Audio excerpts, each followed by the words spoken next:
Chapter 37. Sorry Ye Mo. Chapter 37. Sorry Ye Mo. When Ning Qingxue left the storage room and didn't see Su Wei, she knew that Su Wei had a bad opinion of her and had left in a huff. Am I really a bad woman, though? Ning Qingxue asked herself, but couldn't find the answer. 'Twas a sleepless night, and when she got up the next morning, Su Wei had already gone to work. Qingxue quickly packed her belongings before staring at the pot at the corner of the room, losing herself in thought. Yi Mo often used that pot to cook some herbs. Was he really using those stuff to cheat people at Buxing Street? She then set her eyes on a black bag. She knew that bag had Yi Mo's little chest inside. It was all the stuff he used to sell fake medicine. Just when Ning Qingxue held up the bag, the front door bell had sounded. She opened the door and saw that it was Li Mumei that had come. Li Mumei scanned the house and didn't find Yi Mo, so she asked curiously, "Where's Yi Mo?" "He went out yesterday and hadn't been back since," Ning Qingxue answered subconsciously. "Oh, I brought a bank card over. Regardless of whether he wants it or not, we still need to give him some money, right? After all, we used him for so long. Anyway, your parents are picking you up at U State. They won't be coming to Ninghai, so we'll go to U State to meet up with them," Li Mumei said casually. Ning Qingxue shook her head and said, "Oh, no need to give him any money. I already gave a card with $500,000 to him. I think that should be enough as payment." "Where did you get 500,000? Li Mumei looked at Ning Qingxue in surprise and asked, "Of course, from when we left Beijing. It was the one you made for me last time." Ning Qingxue replied, That card is useless. They froze it the day we left Beijing. I only knew afterward and forgot to tell you." Li Mumei looked at Ning Qingxue helplessly. Ning Qingxue was dazed for a long while before mumbling, "Useless card? So all this time I have been using his money? No wonder he was stingy, so it was like that? Qingxue, what are you talking about?" Li Mumei saw Ning Qingxue was lost in thought, and her voice wasn't very loud either, so she hurriedly asked, Ning Qingxue suddenly thought of something and immediately moved. She picked up Yi Mo's bag and took out the little medical case and opened it quickly. There were 7 or 8 bottles, a packet of silver needles, and an identity card. The card she gave him was also there. There were also a few charms that had weird drawings on it. Lastly, there was a letter that didn't have the receiver name on it. Ning Qingxue took the card as her hand started to shake. If there were a hole in the ground she could crawl into, she would do it without hesitation. She had always thought that Yi Mo was using her money, while she even asked $2000 from him without any hesitance. She ate and lived here without any burden on her heart. Only today she knew how ridiculous she was. She had always been using Yi Mo's money, but why didn't he say anything? No wonder he was hesitating on going to glamorous cuisine that day. When he was paying the bills, he even took out the 5s and 10s. What was more ridiculous was that she actually purposely ordered a $2,000 bottle of wine. There was also a stack of receipt at the bottom of the case. Ning Qingxue took out those folded receipts and just felt her head buzzing. Her face immediately became pale, and she almost fell to the ground. "Qingxue, what happened?" Li Mumei hurriedly held Ning Qingxue up. Ning Qingxue took that stack of receipt and stuffed it into the case hurriedly. Then she turned and said to Li Mumei, "Mumei, could you wait for me outside?" Ning Qingxue ran into the room and shut the door. "Qingxue, what's wrong? You're crying?" Li Mumei stood in front of the closed door and was also dumbfounded. She clearly saw Ning Qingxue's tears. In all her memory, Ning Qingxue had never cried, no matter how sad the matter was. She never cried, not once. However, today Ning Qingxue cried. What happened to her? What made her so sad? Ning Qingxue sat by the bedside and opened Yi Mo's case once again. Stacks of blood-selling receipts appeared in front of her. The most recent one was a few days before her schoolmate had come. Yemo was selling blood, but she asked for $2,000 and was forced to eat a $3,000 meal at Glamorous Cuisine. One meal there cost multiple times what he received from selling blood. Yet she was there laughing at him for becoming stingier and even complaining that the food he prepared was getting worse. Why did he never complain in front of her? Was it due to contempt? Or just simply not wanting to? What sort of man was this? What sort of man could do this? Was this really the good-for-nothing trash that was kicked out of the Yi family? If the broadest thing in this world was the ocean, then now, in Ning Qingshue's eyes, Yumo's heart was immeasurably broader than the ocean. But in his eyes now, what sort of a person was she? Heartless? Indifferent? Unreasonable? Ning Qingshue's tears fell rapidly on the blood-selling receipt as the words on it began to smudge. It was as though she was going to shed her 22 years of tears all at once here.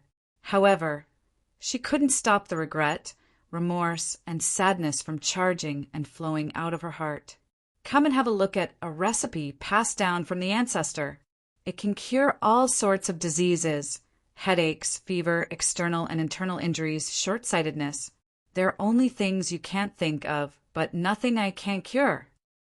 Yemo's promotion voice seemed to still be by her ear. However, he was nowhere to be seen. How ridiculous that at the time she still had a golden cake in her hands, hoping that the city management would kick him away. Ridiculous. His voice sounded ridiculous at the time, but now she just felt terrible.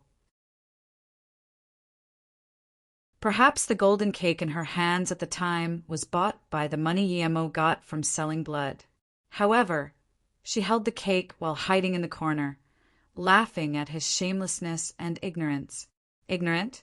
When Yemo paid for the bills after that dinner, she was actually embarrassed for Yemo taking out 5s and 10s. Yet at this moment, Ning Qingxue suddenly hated herself so much. Bang, bang. The door sounded with Li Mumei's banging. However, Ning Qingxue didn't hear anything. She only heard Yemo's words reverberating in her mind. No, the food there is too expensive. We would only spend at most $1,000 at this restaurant, was her reply at the time. Only $1,000. But how many times did Yemo had to go to the hospital for $1,000? He was only a student, other than selling blood to the hospital. Where else could he get money from? Ning Qingxue subconsciously took out the $2,000 Yemo gave her. There were only a few $100s left. Ning Qingxue, who had always thought money was dirty, for the first time caressed the money in her hands, feeling pain in her heart. He had been sleeping under the tree in the backyard and on the stone floor because he had no money to go outside and live. Why could Sue think of it as because Yemo was trying to save money, but she couldn't? I'm so sorry, Yemo.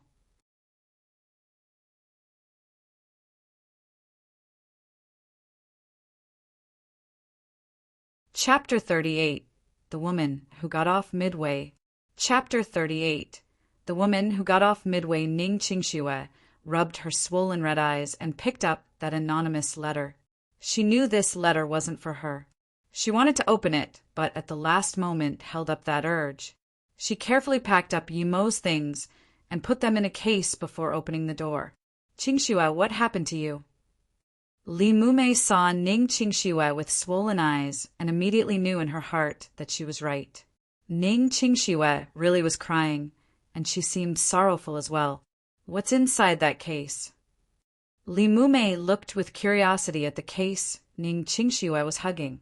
Ning Qingxue's change must have been due to this box. She really wanted to know what sort of box made Ning Qingxue, who had never cried, so pitiful. That's my stuff. Ning Qingxue shook her head and didn't give the chest to Li Mumei. Li Mumei shook her head and said, Qingxue, the things here have been settled. Let's go.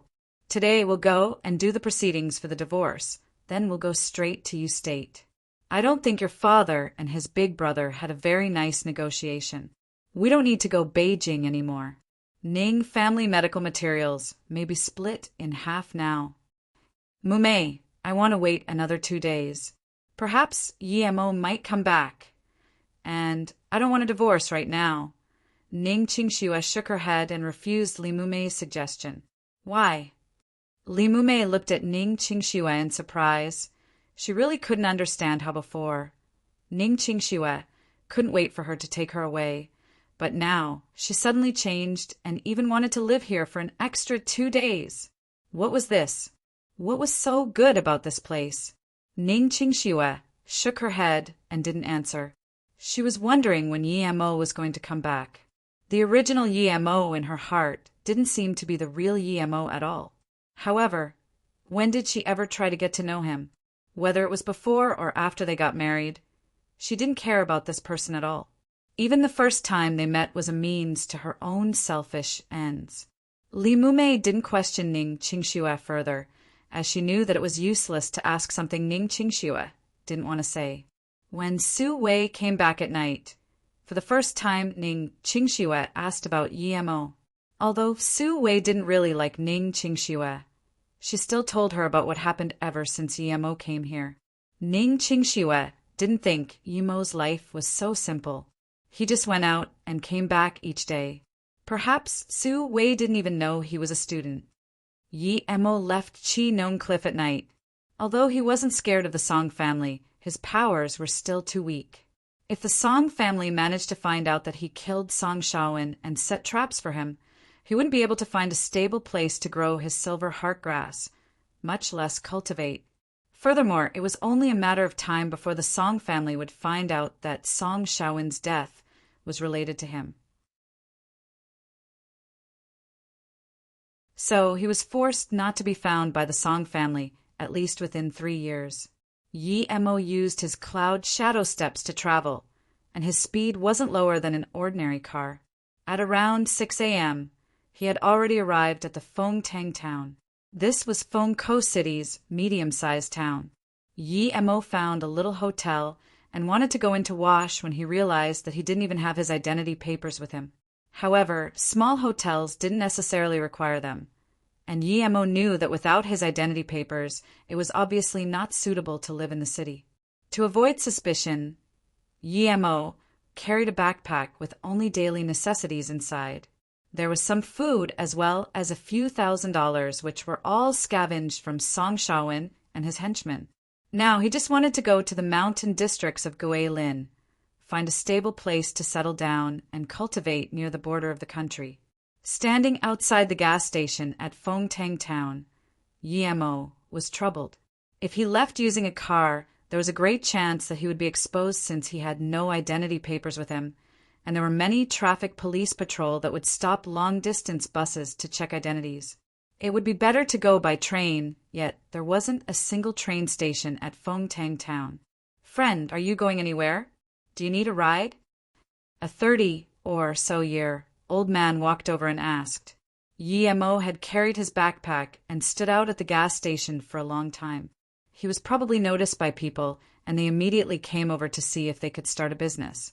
Yi Mo could tell with one glance that these people were doing illegal transport. It was probably to escape taxes or something similar. Usually, people wouldn't want to take these cars, but some people still chose to take these illegal cars to save money because it was cheaper. However, Yi Mo liked this type of transport because these cars would usually take off routes in the forest instead of highways. This way, they could avoid a lot of trouble. "Where does your car go?" Yi Mo asked casually. "Chi City, $55, how about it? Does that pass where you need to go?" The man asked full of hope. Yi Mo knew Chi City. Although it was a bit far from where he wanted to go, it was in the right direction. No wonder there were illegal transport markets here. Yi Mo had already seen on the electronic screen that it was $95 to go to Chi City. Meanwhile, these people only asked for $55. It was almost half the price. Yi Mo nodded. "Okay, lead the way." "Black skin, I brought another one. $55 to Chi City." This man brought Yi Mo in front of a big bus and yelled, "It's this one, just go on." The man told Yi Mo to go on the vehicle and left to continue grabbing customers. So, he wasn't the driver, but someone to help to grab customers. Yi Mo didn't mind. When he got on the bus, there were around 30 or so people. Yi Mo went to find a seat at the back and sat down. He closed his eyes and meditated for a while. A few more people got on until a woman attracted Yi Mo's attention. She wore golden-framed glasses. Although she wasn't very pretty, she wasn't ugly either. However, she looked rather bulky. Her voluptuous body was also quite stunning. What made Yi Mo notice her wasn't her hot body, but her killer's chi. Although she seemed like a normal person on the surface, she had this killer's chi that Yi Mo felt as soon as she got on the car. However, her glasses didn't match her temperament at all, and he wondered if she was pretending to be a civilian. This woman had killed people before, and not just one. As soon as she got on the bus, she immediately attracted a lot of attention. A few youth even scanned their eyes across this woman's chest and buttocks as they swallowed their saliva. For this type of women, you didn't even need to look at her face. Just her body was enough to conquer any man. The woman scanned the car with her eyes, as if not noticing these lewd glances. She scanned everyone, including Yi Mo. Her eyes were sharp, but not arrogant, which showed that this was a woman with a story. Yi Mo closed his eyes. He was also someone with a story. There were too many people in this world with a story. Why bother about others? This was the season for long-distance travel, and the bus probably couldn't get any more people. Although there were less than 40 people on the bus still moved. After going for about half an hour, someone came to collect money. Yi Mo gave the transport fee and continued to close his eyes to meditate. Although they weren't going on the highway, the car was still relatively stable. According to the driver, it would take around 4 hours to get to Chi City. Now they had gone for about 2 hours. It should be more than halfway. "Driver, stop the bus. I'm getting off here," a sudden voice resounded. "Lady, this is the Xiang Li Mountain District. There's not even a hotel here. If you get off the driver reminded her out of goodwill. However, his words were stopped halfway by this woman. "That's my business. Please stop the bus."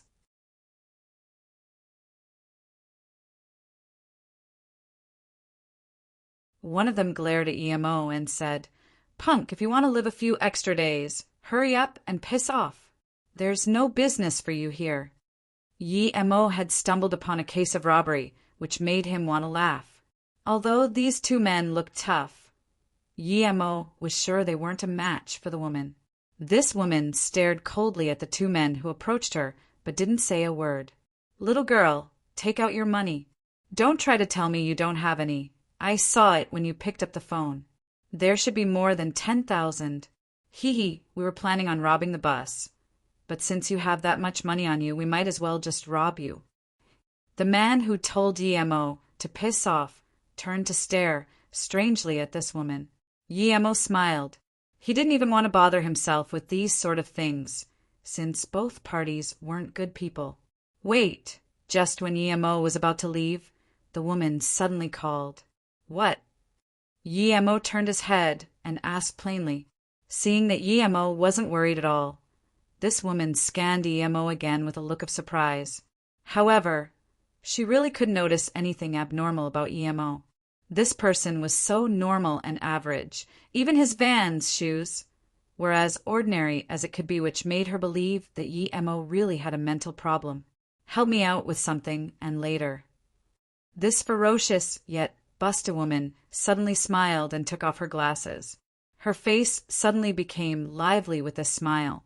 This was the first time Yi Mo saw such a significant change in a face just because of a smile. It was as though she became two different people. "I don't like fighting." Before the woman finished the latter half of the sentence, Yi Mo had already refused. "Ha ha!" The woman was dazed for a moment and actually started laughing. She continued, "I don't need you to fight. I want you to help me bury these two in the trees later." The two men who were surrounding the woman were originally looking at Yi Mo fiercely. When they saw that Yi Mo didn't leave immediately and wasn't scared, they instantaneously became vigilant toward him. Usually, people would run away if they saw someone getting robbed, so they had rarely seen someone who was fearless like him. However, When they heard that this woman was asking Yi-Mo to bury them, the taller man could no longer hold it as he grabbed his knife, piercing towards the woman's chest. Crack! Arg! Two sounds, yet the man with the knife was already on the ground. The other shorter man hadn't even reacted, but Yi-Mo saw it clearly. The woman quickly grabbed the tall man's wrist and pushed it upward when the man pierced the knife toward her chest. At the same time, she knocked the back of the knife with her hand, which flew right into the tall man's throat. Such a powerful woman. This whole set of moves was only a few breaths' time. If Yi-Mo wasn't at the second stage now, he wouldn't even be able to see it. Yi-Mo thought that if it was at the time when he was still at the first stage, and he had to fight this woman, then the odds would have been unpredictable. In other words, he wondered what would have happened if he had a conflict with this woman a month before, and what the result would have been. Yi-Mo didn't like this sense of threat. The only way was to continually get stronger. The shorter man finally woke up to the situation. Although it was just a few breaths of time, he had already understood that they had met someone too powerful for them this time, and without a second thought, he turned and started to run. However, the woman suddenly kicked the knife that was still inside the tall man's throat. Then, with another kick on the back of the knife, sent it toward the fleeing man whose heart got immediately pierced through from the back. You have guts. I didn't ask you to help me fight them, and, as you can see, you don't need to anymore. You just need to help me bury these two people in the forest, and all of their money is yours. The woman suddenly smiled at Yi-Mo once again. What if these two people don't have money on them?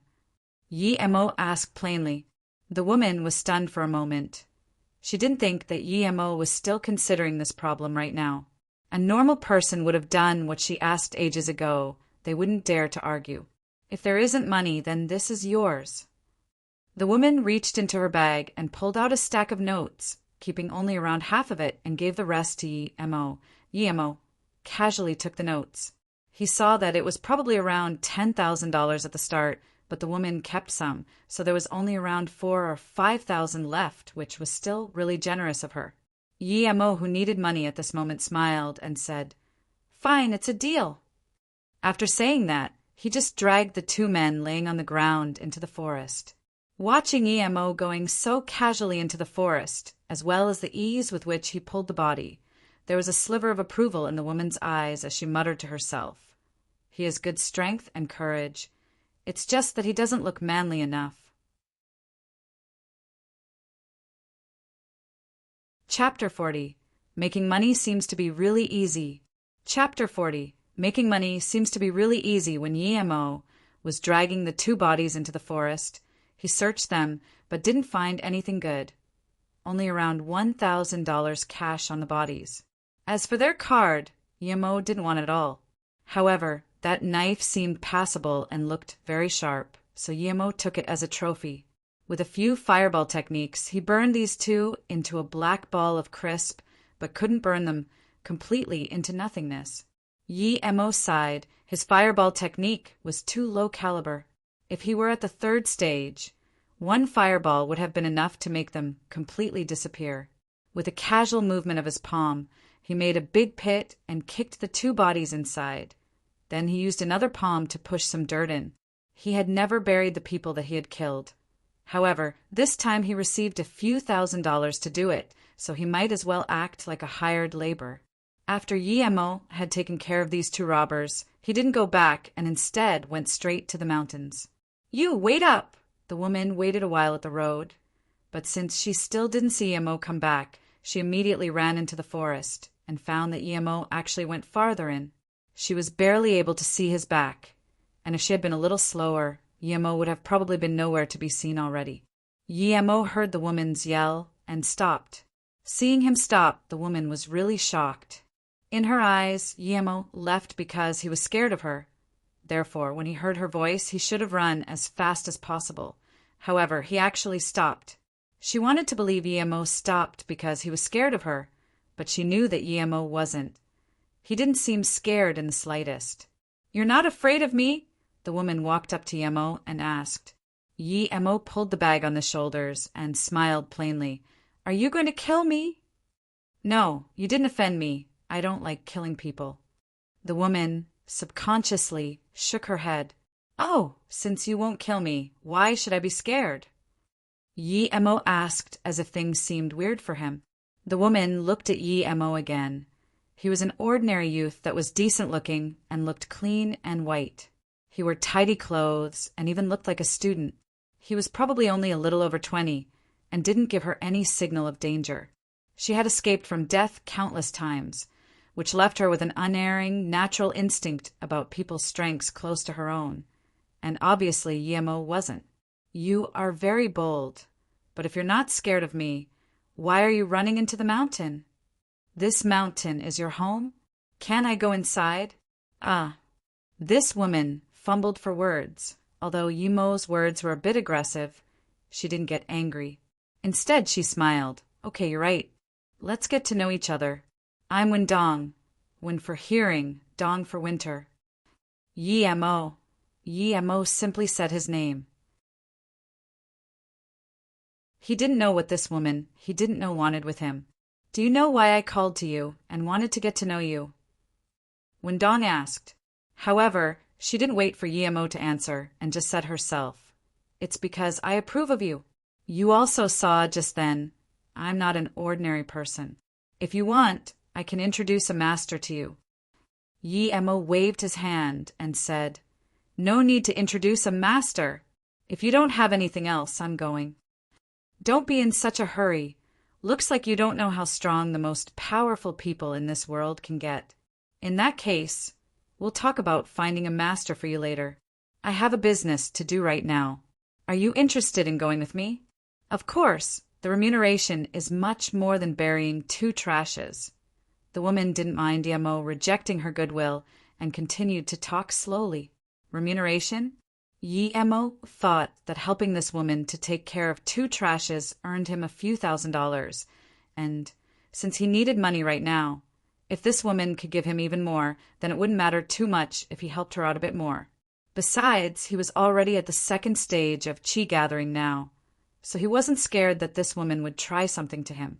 The most important thing for him was that, when he started to cultivate again, he wouldn't have the time to earn money. Tell me, what is it about and how much payment? Yi Mo cared about how much he was paid the most.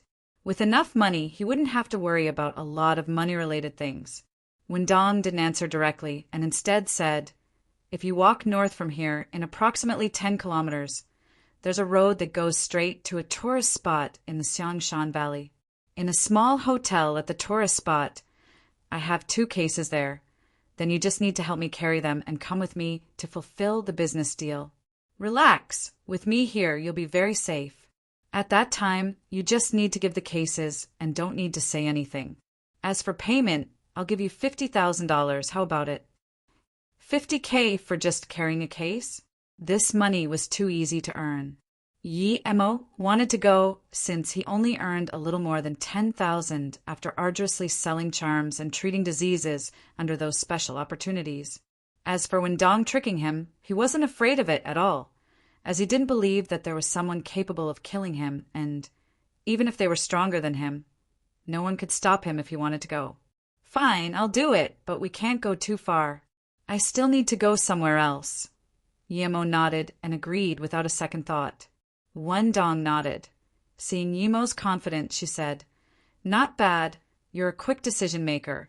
Someone who can do big things. I like this.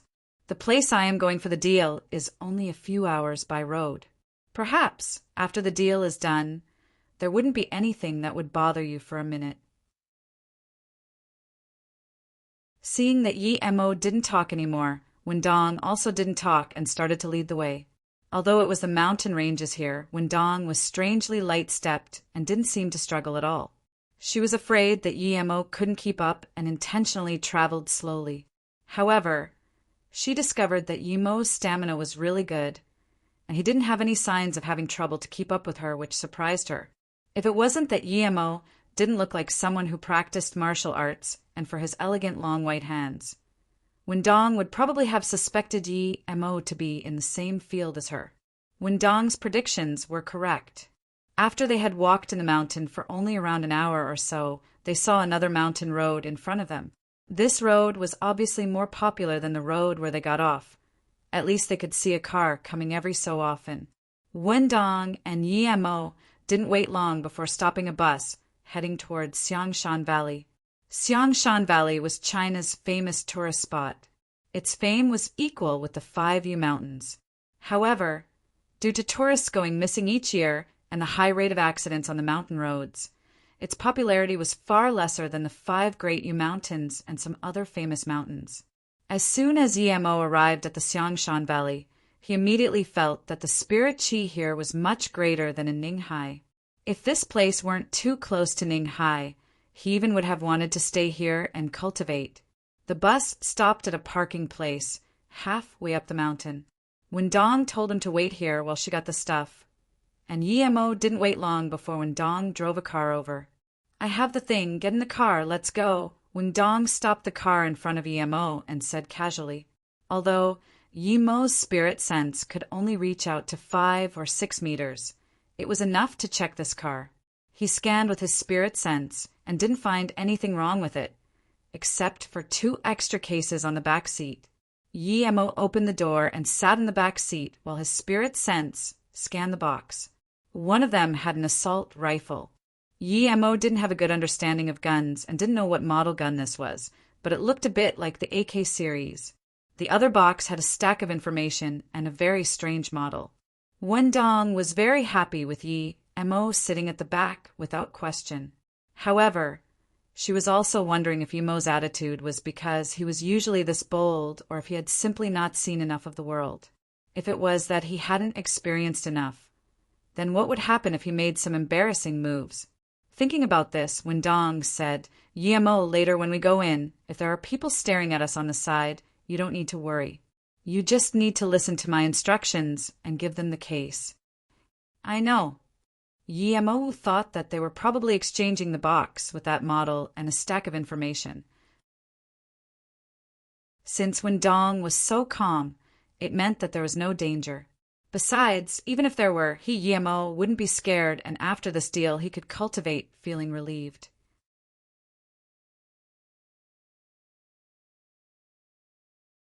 Chapter 41. I should believe him. Chapter 41. I should believe him. Ninghai.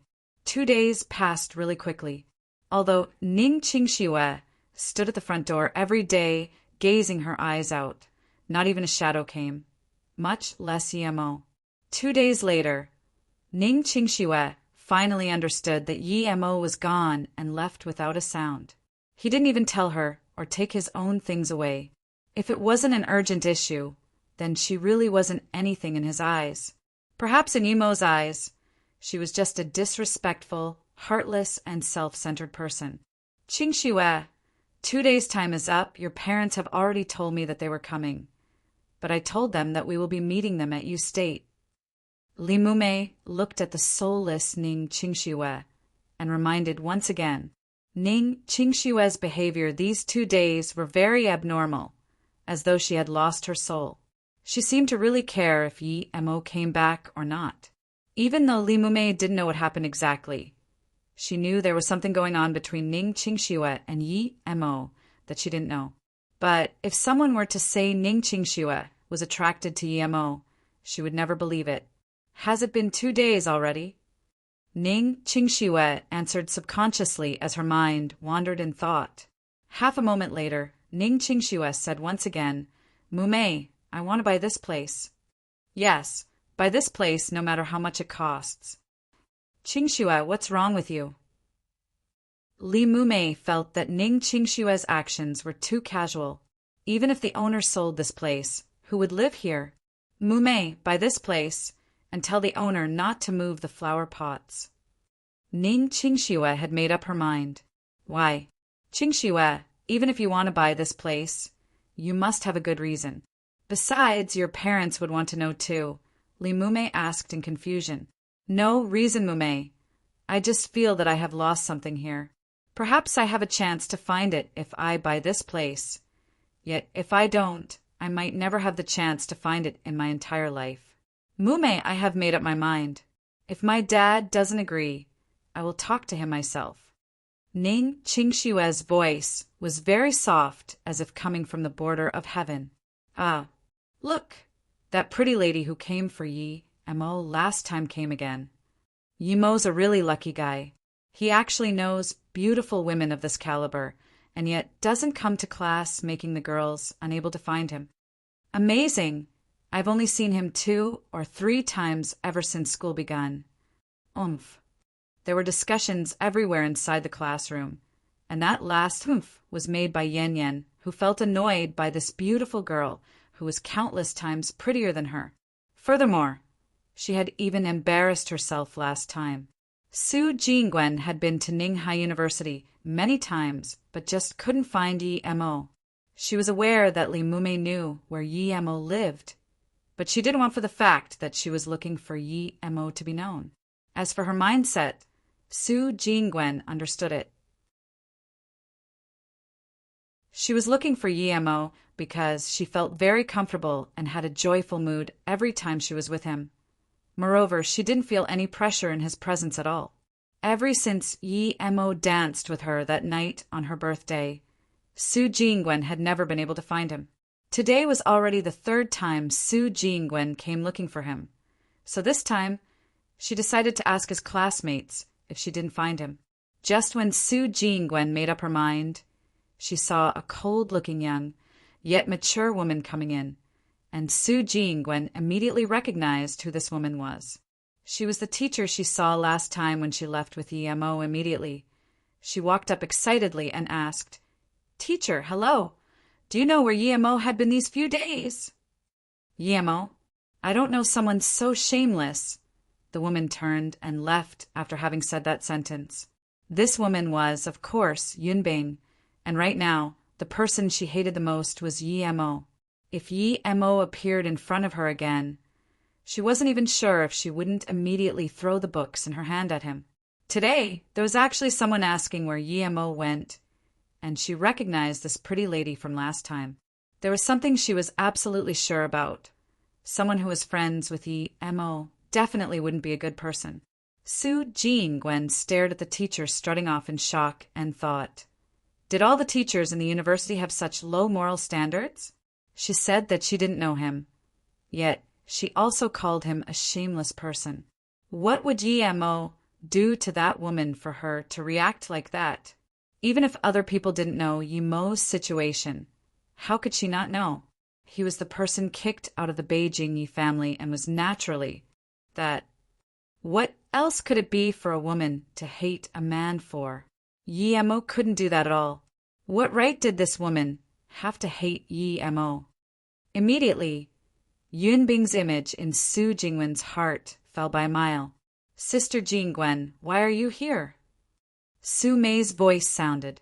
"Oh, Su Mei, who is that teacher in front? Why are her moral standards so low?" I asked her a question, and yet she actually swore. Su Jingwen pointed at Yunbing, who only had their back to them. Su Mei looked and said, intrigued, "She's the English teacher, Yunbing, although she is a bit cold. She isn't someone with low moral standards. What's wrong? Did she say something just then?" "No. When I asked why Yi Mo wasn't here and where he went, she actually called him a shameless person." "Really? What sort of teacher is she?" Su Jingwen was obviously not happy about Yunbing addressing Yi Mo like that. "Yi Mo? Oh, no wonder. It's because Yi Mo harassed her before. I saw it with my own eyes. That day, Yi Mo probably harassed the teacher because of something. So Ms. Yun was going to hit him, but Yi Mo grabbed her by the wrist. Eventually, Ms. Yun called him a shameless person." "Sister Jingwen, don't do anything with that Yi Mo anymore. He's a shameless person and probably got to know you for your money."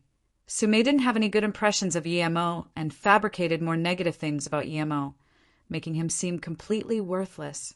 Su Jingwen listened to Su Mei's words confused, and after a long while, she frowned her eyebrows and said, "Yi Mo isn't such a person. I believe my first impressions, and I've seen him quite a few times. He didn't seem like that kind of person at all." "Su Mei, didn't you see it wrong? I think you shouldn't be so judgmental sometimes." "What?" Sister Jingwen, how could I see it wrongly? That day in the forest by the lake, I saw with my own eyes the interaction between them. And even if I did see wrongly, was the teacher swearing at Yemo also false then? Su Mei hurriedly said. Actually, when Su Jingwen asked, she knew her question was problematic. If Su Mei saw it wrongly, why did that woman swear at Yemo without reason? Were her feelings really wrong? However, Yemo didn't give her a bad impression. Although he wasn't well off, he always had an equal attitude towards her. What was going on here? You know someone's face, but you don't know their heart. Was Yemo really that type of person? Could it be possible that he simply hid very deeply? Or was it that he had hidden intentions when he made contact with her? Yet in the grace of heavens, it had been her looking for Yemo right at the start. He never came looking for her once. It was the same even when he knew her number. She touched the bracelet on her wrist. Su Jingwen's heart was a bit messy. It wasn't because she had feelings for Yemo. It was that she never had a friend of the opposite sex in the same age group who she could get along well with. Her good impression for Yemo appeared without her realizing. However, now she discovered that other people's opinions of him were so different to hers that she felt her heart was blocked.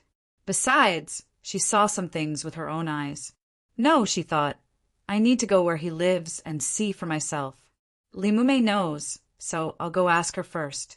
I don't believe Yemo is such a person, and they must have misunderstood him. I should believe him.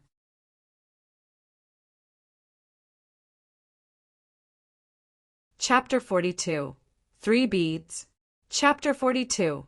3 beads before Su Jingwen could ask Limume, another woman called her.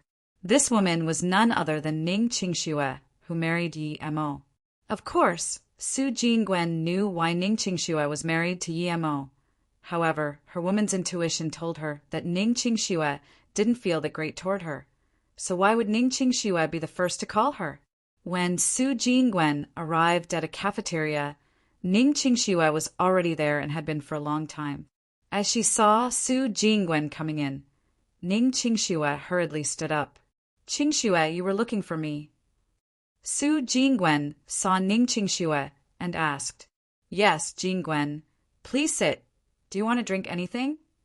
Ning Qingxue asked casually, I don't like coffee. I'll have some juice instead. Just when Su Jingwen finished her sentence, she realized that there was also a cup of juice in front of Ning Qingxue.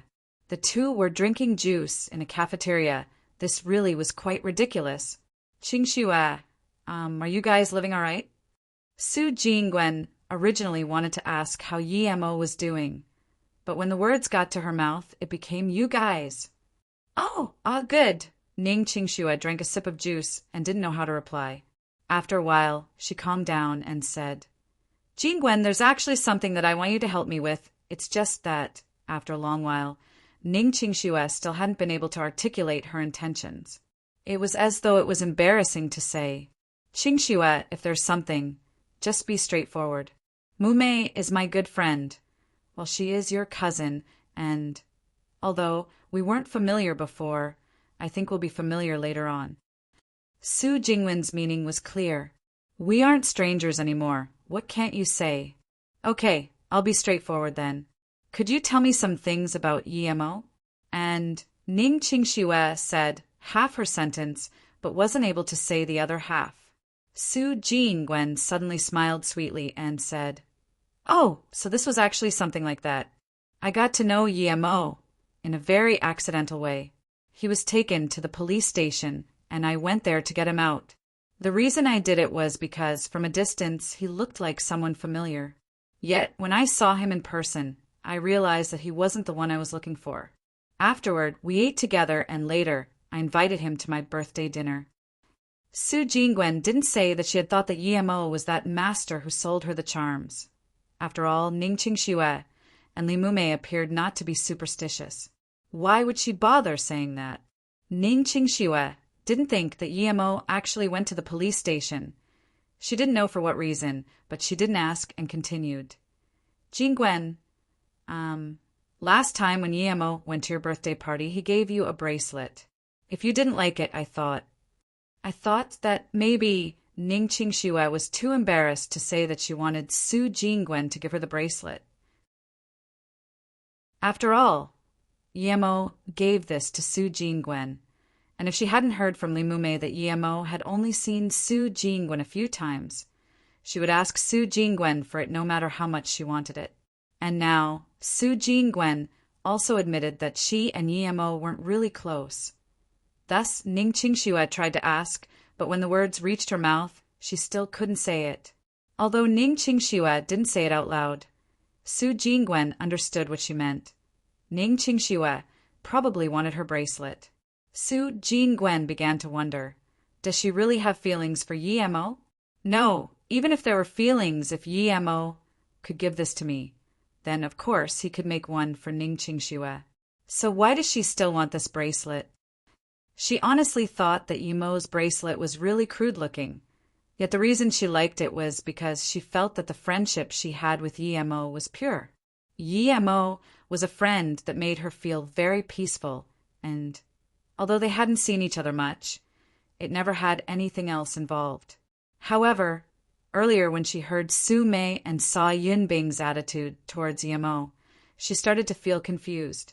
At this point, she wasn't sure what sort of person Yemo was. Although she believed in Yemo, there was still some doubt in the depth of her heart. Is Yemo okay? Su Jingwen didn't reply to Ning Qingxue, and instead asked something completely irrelevant. Ning Qingxue originally thought that Su Jingwen was going to say that she would go back and look for the bracelet, or say that she didn't know where she put it, since Ning Qingxue didn't believe that Su Jingwen would wear the crude bracelet Yemo gave her. In her eyes, the bracelet shouldn't mean much to Su Jingwen. Therefore, she asked for it. However, she didn't expect Su Jingwen to ask about Yemo, which took her by surprise. Yemo left, and probably even left Ninghai by now. I don't know where he went, and I haven't seen him for a few days. Tonight, I will also leave Ninghai for Yu State with Mumei. Ning Qingxue still reacted quickly and told Su Jingwen that she was leaving Ninghai soon. Yemo had already left? He still hasn't graduated from Ninghai University, though. Su Jingwen said in surprise. But soon, she remembered what Su Mei told her about Yemo at Ninghai University, that even if he finished all the course, he still probably couldn't graduate. Su Jingwen suddenly smiled and didn't wait for Ning Qingxue's reply. Instead, she just said, "That bracelet is actually not bad, I quite like it. Since you are already his wife, wouldn't he agree to make you one if you ask him for it? Tell me why you want that bracelet, and perhaps I could give you half."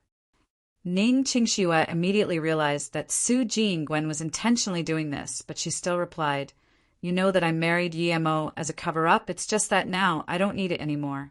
Yemo left and didn't leave anything to me. And I feel I owe him, so one reason that Ning Qingxue wanted the bracelet was that she was suddenly envious of Su Jingwen's bracelet that Yemo gave her. Since Su Jingwen was so rich, she probably wouldn't like something so crude and probably even lost it somewhere. Since Su Jingwen didn't like it, then it shouldn't even matter if she took it back. However, she hid a key thing. Although Yemo didn't leave anything to her, he was gone too quickly and even left behind his little medical case. However, she wasn't going to say this, as that medical case had already become something private to her. "The bracelet is on my hands." Su Jingwen took off the bracelet as she spoke. The reason she thought Ning Qingxue felt guilty towards Yemo was because she used him. In fact, Ning Qingxue was also pitiful, as it seemed that Yemo was infuriated with her since he left without even notifying her. Ning Qingxue was shocked. She didn't think that Su Jingwen would actually wear on her wrist the bracelet Yemo gave her. This took her by surprise. What did this mean? It implied that Su Jingwen really liked this bracelet and things weren't as she thought they were. Suddenly, an unknown feeling gushed in Ning Qingxue's heart. A feeling that she didn't even understand. "All right, I'll give you 3 beads. These were all made by Yemo himself. You can link them with string yourself." As Su Jingwen spoke, She opened the bracelet and took off 3 beads and gave them to Ning Qingxue. If it would have happened in the morning before she had heard Yun Bing swearing at Yi Mo and Su Mei's words to her, perhaps she wouldn't be willing to give 3 beads to Ning Qingxue. But after these 2 events, she had a feeling that the beads in her hands didn't seem as important as before. Now that Ning Qingxue asked for it, she actually gave 3 to her. As for why keeping the other 3, perhaps it was in memory of that pure friendship. After she got back, maybe she would store the 3 remaining beads away and not wear it on her hands anymore.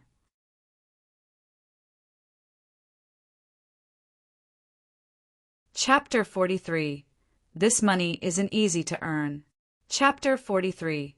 This money isn't easy to earn when Dong's car sped on the roads around the mountain. If one looked outside, one would probably be fearful of the car falling off the cliff at any time. However, Dong drove the car fast and steady. Despite so many cars on the road saw Dong, and all stopped by the road, fearful that this madwoman was going to crash into them. Dong was speechless. Even if Yi Mo wasn't scared of being in a car going so fast without barricades to protect the car from falling off the road, he should at least open his eyes. However, he actually was quietly sleeping. Were his nerves just thick, or did he trust her driving skills? Wait, did he even know her car skills were so good? In fact, even her heart was pumping, driving so fast on this mountain road. Dong thought of the moment when she first saw Yi Mo and his fearless nerves. Dong finally got to understand Yi Mo a bit. Using nice words, he could be described as a completely fearless young man. But in a meaner tone, he was a fool. However, this type of people was perfectly suited to her, since she needed exactly this type of people to help her. Otherwise, it would be really hard for her to do the deal by herself. Seeing that Yi Mo didn't take notice of the car's speed, Dong finally slowed down. After all, they were driving on the mountainside, and it was quite dangerous going this fast as there were a lot of twists and turns. She would raise the speed again after they got off the mountain. But at this moment, Yi Mo opened his eyes and asked casually, "How far is it?" Dong heard Yi Mo's words and immediately replied, "Around 600 kilometers. Still that far. How long is it going to take with you driving so slowly?" Yi Mo frowned and said. Hearing Yi Mo's words, Dong almost drove the car off the cliff. She thought that she was going fast enough already, but this still wasn't fast enough for him. No wonder this guy didn't talk. He thought she was driving too slow. "We are still on the mountain's road.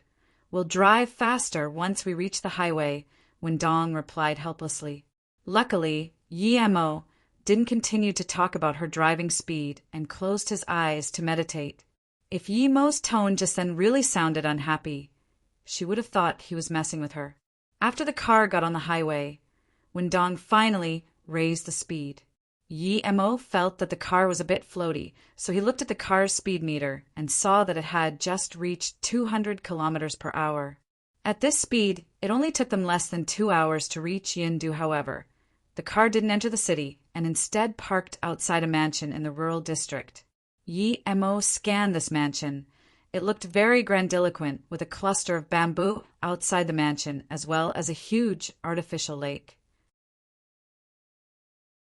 The yard of the mansion was also very spacious, as 7 to 8 luxury cars were parked there, and the grass patch at the front was enough to be made into 2 soccer fields. It could be seen that the owner of this mansion was definitely wealthy. "You carry that smaller case, and I'll take the bigger one." After saying that, Dong got off the car and grabbed the big case from the back. Yi Mo knew that inside this big case was an AK rifle, while the smaller one contained some information and a model. Yi Mo looked at Dong thoughtfully. Being able to own such a huge yard and a mansion on the outskirts of the city meant that this person had not only money but also connections. Otherwise, such occurrence rarely happened. Thinking about this, Yi Mo took out his beak-shaped hat and shades from his bag and put them on. Then he grabbed a mouth mask before finally carrying the case Dong told him to carry. Dong looked at Yi Mo's appearance, and her mouth moved, but finally didn't say anything. She didn't understand why Yi Mo would do something like this. In her opinion, Yi Mo had thick nerves and wasn't the type to think about being hunted because of revenge. However, Yi Mo did this, and she didn't know what he was thinking, so she remained silent. Yi Mo's appearance did look really cool, and it gave people an indescribable feeling. "This isn't bad," Wendong muttered and carried the case into the mansion. However, she didn't drive her car in. The two guards at the door scanned Yi Mo, but when the two guards saw Wendong coming in, they didn't even stop or question her, much less search her, and just let them in. Yi Mo's spirit sense range was too short right now, and he could only see 5 to 6 meters from his position. Even that was a bit blurry. Thus, he couldn't check this entire mansion. Haha, Mrs. Wynne is still looking strong and good after leaving the Northern Sands. I've been waiting for a long time. Give Mrs. Wynne a seat and serve her tea. When Yi Mo and Wendong went into the living room, a slightly old-sounding voice appeared. "Tea won't be necessary. I want to finish the deal immediately and leave when I'm done. We won't have anything to do with each other after that." Wendong waved her hand and said straightforwardly. Yi Mo looked at the person speaking. It was a 50-or-so-year-old man. His hair was a bit white, but his spirit was ferocious and had this bleak killer's chi on him. Although he had a smile on his face, his eyes were very sharp and flickering. This wasn't a simple man and appeared to be a very suspicious person. However, for Yi Mo, this man should be at most around Wendong's level, or even lower than her, and didn't think of him as a threat.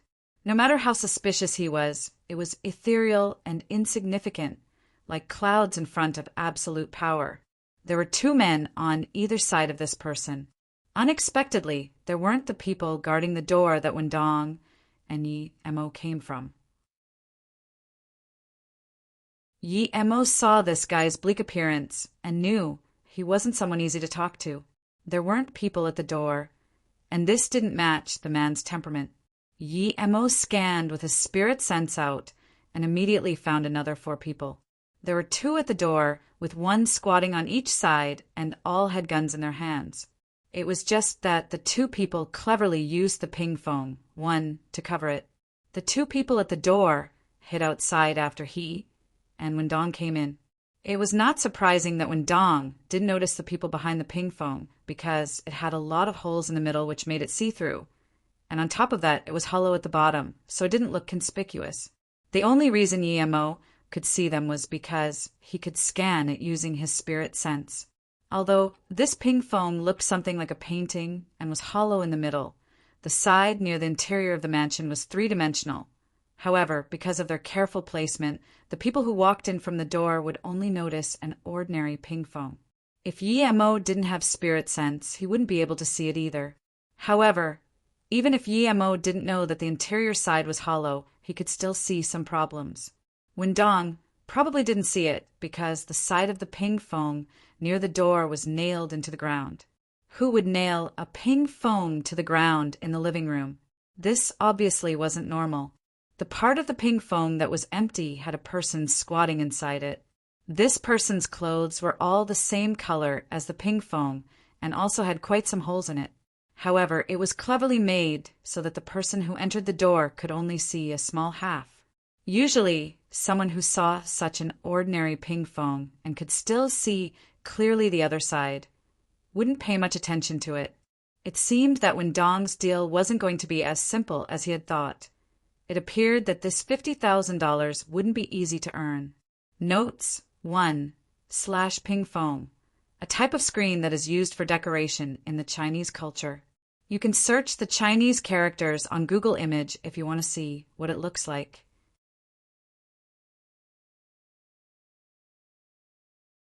Chapter 44, Lethal Trap. Chapter 44, Lethal Trap. Haha, don't be hasty. Mrs. Wynne, let's talk about business first.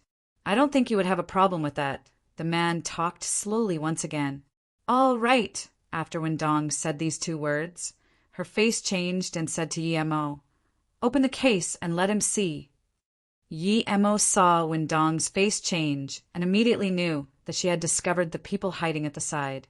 Although he didn't know how she found out, but since she did, it meant that she had a plan. However, he didn't know if she noticed the people hiding behind the door or the people hiding in the ping pong. Mrs. Wynne, I know you're strong, but no matter how strong you are, you will need more than 10 seconds to open the case and set up the gun inside. During these 10 seconds, I can kill you many times. Therefore, I hope we don't get impulsive. The man sat down and looked at Wendong in derision.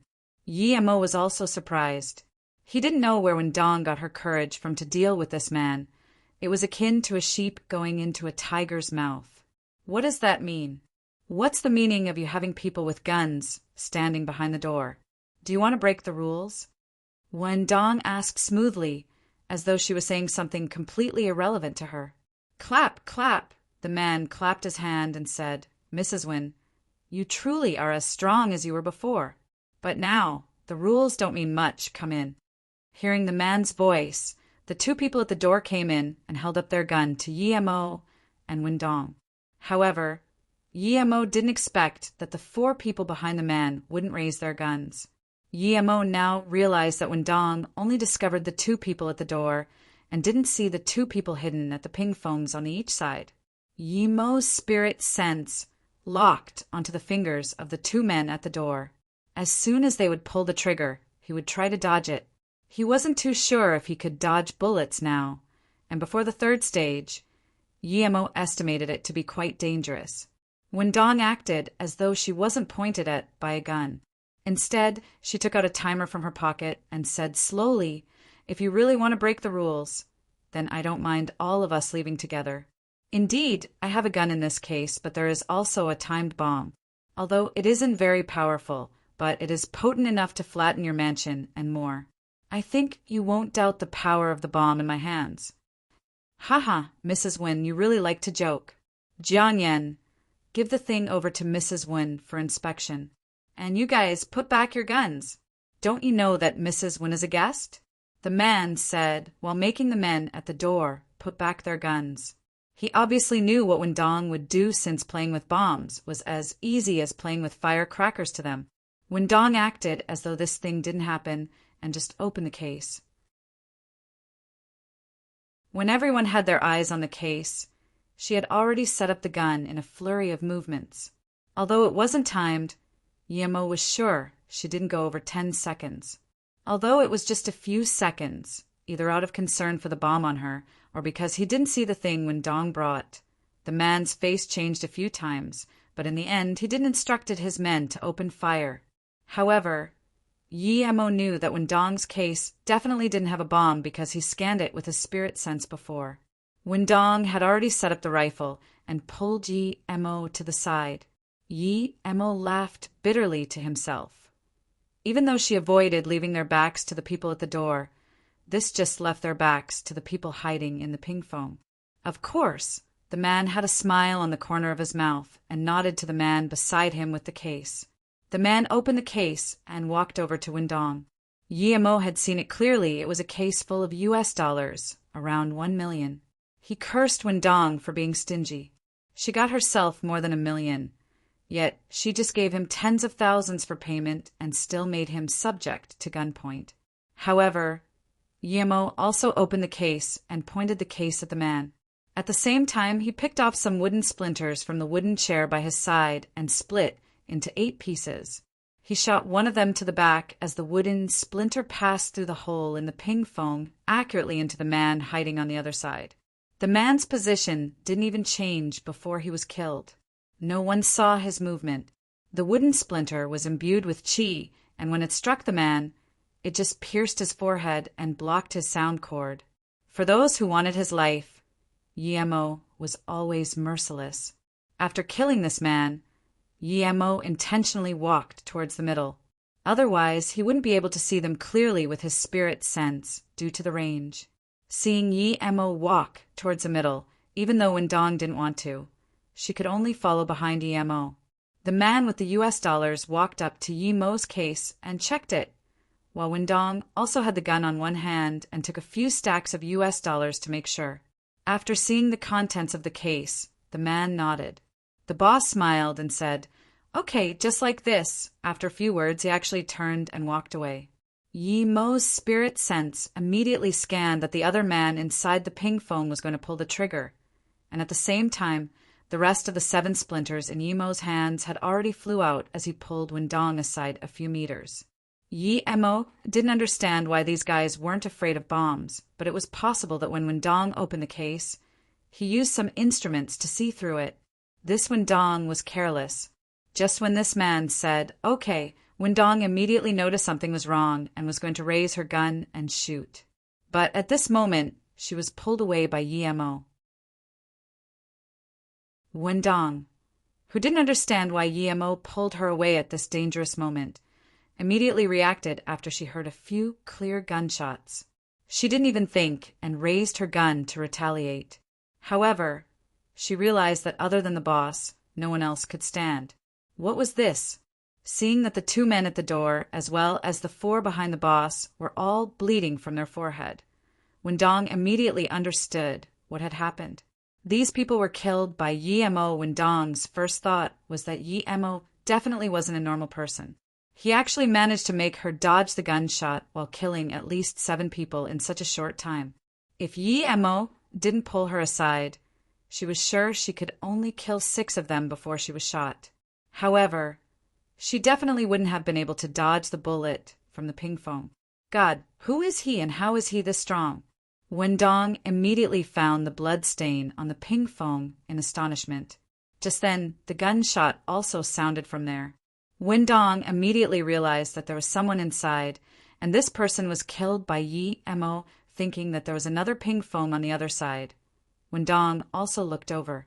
As expected, there was also blood dripping down from there. Immediately, Wendong had cold sweat run down her back. If it wasn't Yimo, she wouldn't even have known how she died. There were 2 hidden people pointing their guns at her, and she didn't even notice. No wonder she felt her heart was a bit cold when she came in here. So this was the reason. So what if she could drag a few people to death with her? There was the sound of footsteps which had been already heard by Yimo as he was prepared to kill with more wooden splinters. But Wendong had already raised her gun and ended the battle in 2 shots. Yimo nodded to himself. Wendong definitely couldn't hear the footsteps like him, but she could notice someone approaching, which meant that she was experienced. The boss looked at Wendong in disbelief, and his face became paler. He knew that Wendong was arrogant, so he set up this lethal trap. However, he lost all his men instead. If only he had known that her bomb was fake earlier, he could have killed her before.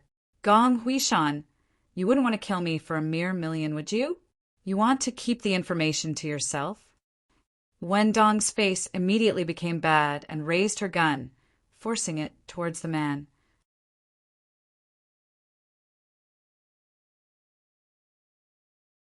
Chapter 45. Who's going to piss off?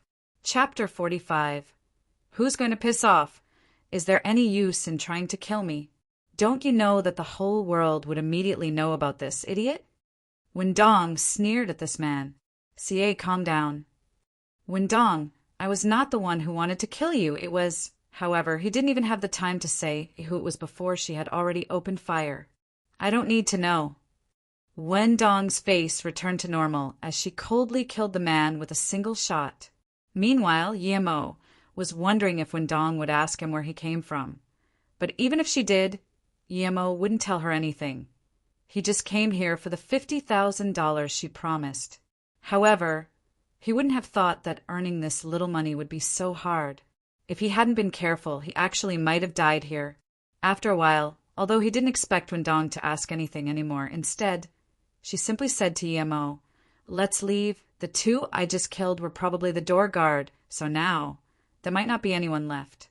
I will set off a bomb to blow this place up." Hearing her words, Yimo wondered where that bomb was. But before he even had the chance to ask, Wendong had already taken off a series of bombs from her waist, which shocked Yimo. She really did bring bombs. However, it was hung around her waist, so this meant that her timed bomb threat previously was real. This woman really is a maniac. If she had set off the bomb earlier, wouldn't I be? Although Yimo didn't like it, he didn't say much. He had experienced quite a lot of dangerous situations and didn't care about another one. 20 minutes after the car had started to drive away, the heavenly shocking explosion could be heard from afar. If you're planning to go to Guilin, Why don't you go there by plane? Windong sat silently for a long time before asking. She already knew that Yemo wasn't an ordinary person, which explained why he was so calm since the beginning despite everything that happened. Now that Yemo wasn't saying anything, she knew that Yemo wasn't feeling happy. Plus, if it wasn't for Yemo today, she would have died along with those people. There was no way she could have survived in that situation. She wasn't afraid of death, but if she died, she wouldn't be able to use the money the way she wanted. Although she didn't say it, she was still very grateful toward Yemo. I don't have my identity papers on me. Yemo's reply was simple, yet he wouldn't actually dare to use his identity papers even if he had them. He had killed Song Shaoin and also disappeared that night. The Song family would find out that he was the culprit eventually. Yemo knew this a long time ago. If he bought a plane ticket with his identity, this would be like directly sending clues to the Song family, and right now he didn't have the ability to speak on equal grounds with them. After Wang Peng's hand had recovered, he was on high alert. It made him realize that he wasn't the only strong one in this world. After staying silent for another while, Wendong said, "Thank you for what happened this time. Without you, I probably would have lost my life there. The $50,000 I promised you is too little, but I cannot give you this money either. It has other uses. You can take the case containing the model. That thing is worth a lot of money. With your power, you should be able to protect it, but don't ask me what it is. I don't know much either. However, if you trust me, there are only 3 hours until we reach Huyang, which is a far-off mountain district, and I can help you get a real identity there." Yemo really wasn't interested in that model thing and didn't care at all whether he had it or not. However, with a new identity, it would be so much easier for him. Now that Wendong could actually get him one, of course, he would be happy to. He quickly said, "Fine, I'll believe you. I really need a new identity anyway." As for payment, Yemo was satisfied with the 50,000. He didn't really care that much about money as long as he had enough to use. Even if Wendong were to give him those US dollars, he would actually find it troublesome to exchange them. Wendong immediately had a good impression of Yemo. This guy not only had absurd power, but was easy to talk to and didn't take money into much consideration. With his power, it was as easy as eating and drinking for him to kill her and rob everything from her. But from the beginning till now, Yemo didn't even look at the case once. He even didn't complain about only being paid 50,000 while risking so much. Furthermore, Yemo didn't even ask who she really was or what she did or even where she was going. It was as though he was simply a roadside stranger. Well, perhaps he was, but definitely not an ordinary one. "Do you have a phone number?" Wendong wanted to be connected with Yemo. "No, I like peace." Yemo's words made her realize that he didn't like getting to know other people. So Wendong didn't talk anymore. She wasn't the type of woman to annoy someone. 3 hours later, the car arrived at Huyang. Yemo went into a little hotel after Wendong had taken a picture of Yemo and left. And when Wendong came back the second day, it was already 3 p.m. She really wasn't bluffing. Yemo's new identity was already completed. He was also called Yemo. However, his place of residence was a rural place in Huyang, but Yemo didn't mind. There were too many people also called Yemo in this world. Wendong gave Yemo $50,000, as well as the case with the file and the model, since she said she had no use for it anymore. When Yemo opened the case, he saw that this thing inside wasn't heavy. So he threw the case away and found a plastic bag to put its contents in. He stuffed it in his backpack and said goodbye to Wendong.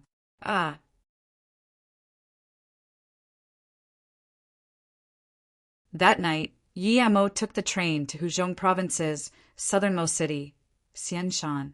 Xianshan was the borderline city between the Huzhong Province and the Xianghui Province. Meanwhile, Xianghui was also neighbors with the Guinan Province. Guilin, where Yemo wanted to go, belonged to the Guinan Province. Right now, he was at Xianshan, so he had to pass through Xianghui Province before he could go in Guinan.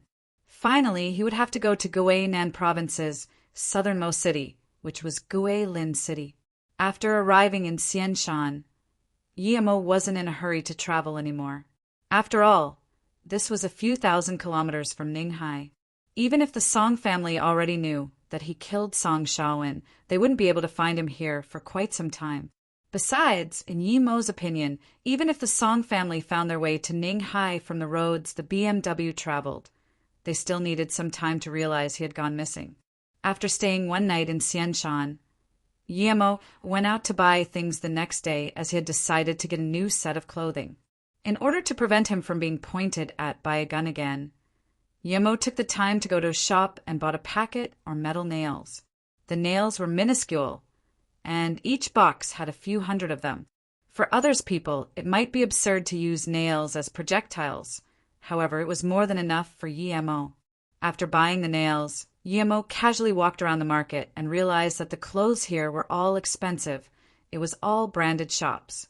For Yemo, his clothes only needed to be wearable and suited to his body. He didn't care about what brand it was. No matter how good the brand was, how could it get better than the clothes made in the cultivation realm? Plus, he didn't have that much money to spend on clothes. People would look down on people like Yemo who wore cheap clothes when they went into these branded shops. However, he didn't care. He was just about to leave a store when he noticed a poshly dressed man reaching his hand into a small bag under the armpit of a middle-aged man. Meanwhile, this middle-aged man was on the phone with a worried face and didn't notice that he was being robbed. Thief? The bag the man had under his armpit appeared to be made from real leather. How was the thief going to break into it? Yemo was looking curiously when another poshly dressed youth beside the thief walked up to Yemo and said in a low voice, "Kid, if you stare any longer, I'll gouge your eyes out. P*SS off." Yemo's eyes became cold as he lifted his leg and delivered a kick, kicking this youth who told him to P*SS off right in the face.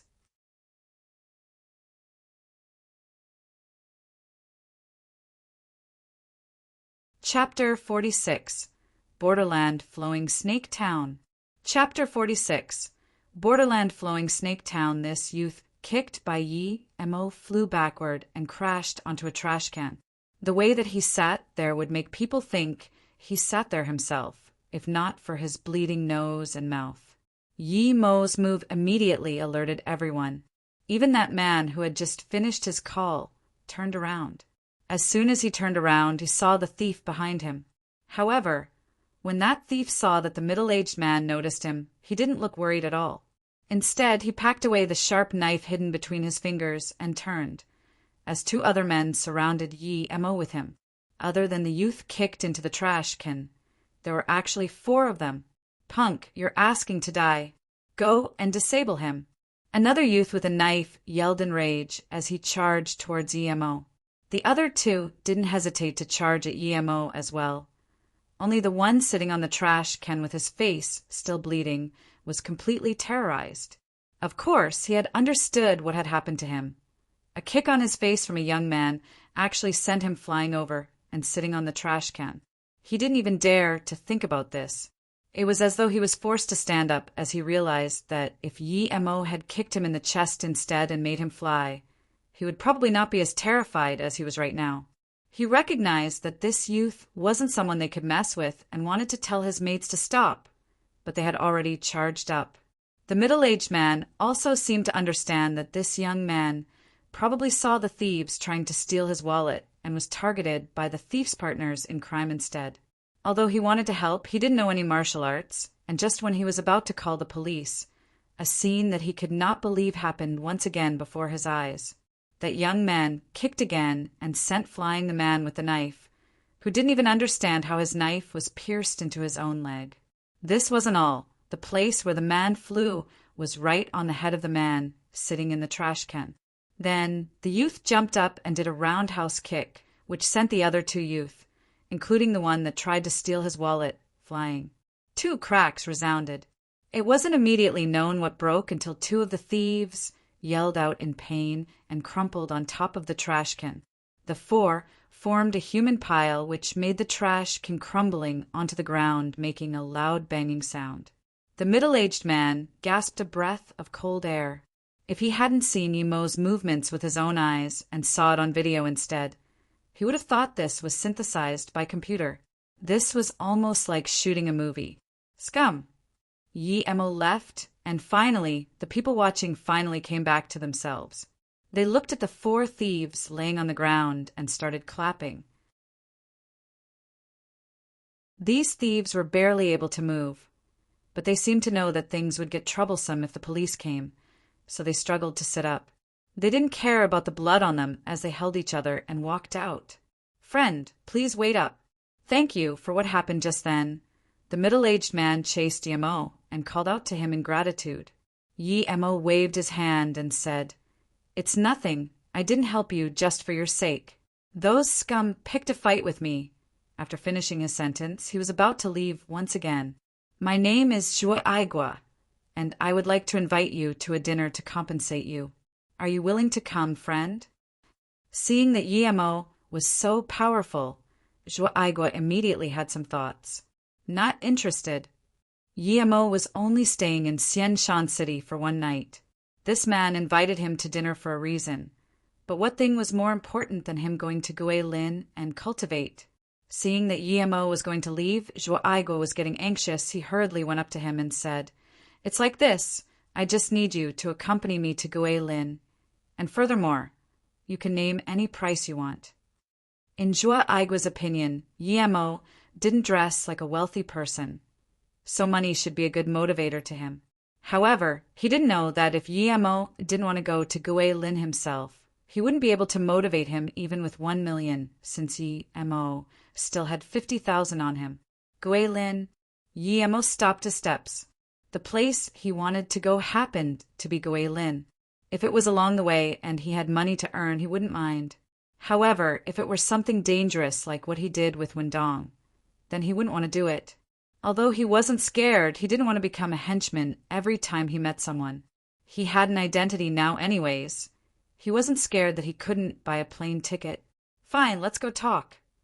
Yi Emo thought that he couldn't leave tonight anyway, so he might as well have a talk with him. The two found a quiet cafeteria and sat down. Zhuo Aigua was straightforward and said, "Actually, something urgent came up which is forcing me to go to Guilin. I have to meet up with the gang leader at the Flowing Snake town to exchange some things. However, Flowing Snake is further down than Guilin, and that place is too chaotic. Originally, I was waiting here for someone to go with me. But friend, you are so much stronger than him. So if you are willing to come with me to Guilin, you can name any price. In fact, Flowing Snake is no longer a part of Guilin.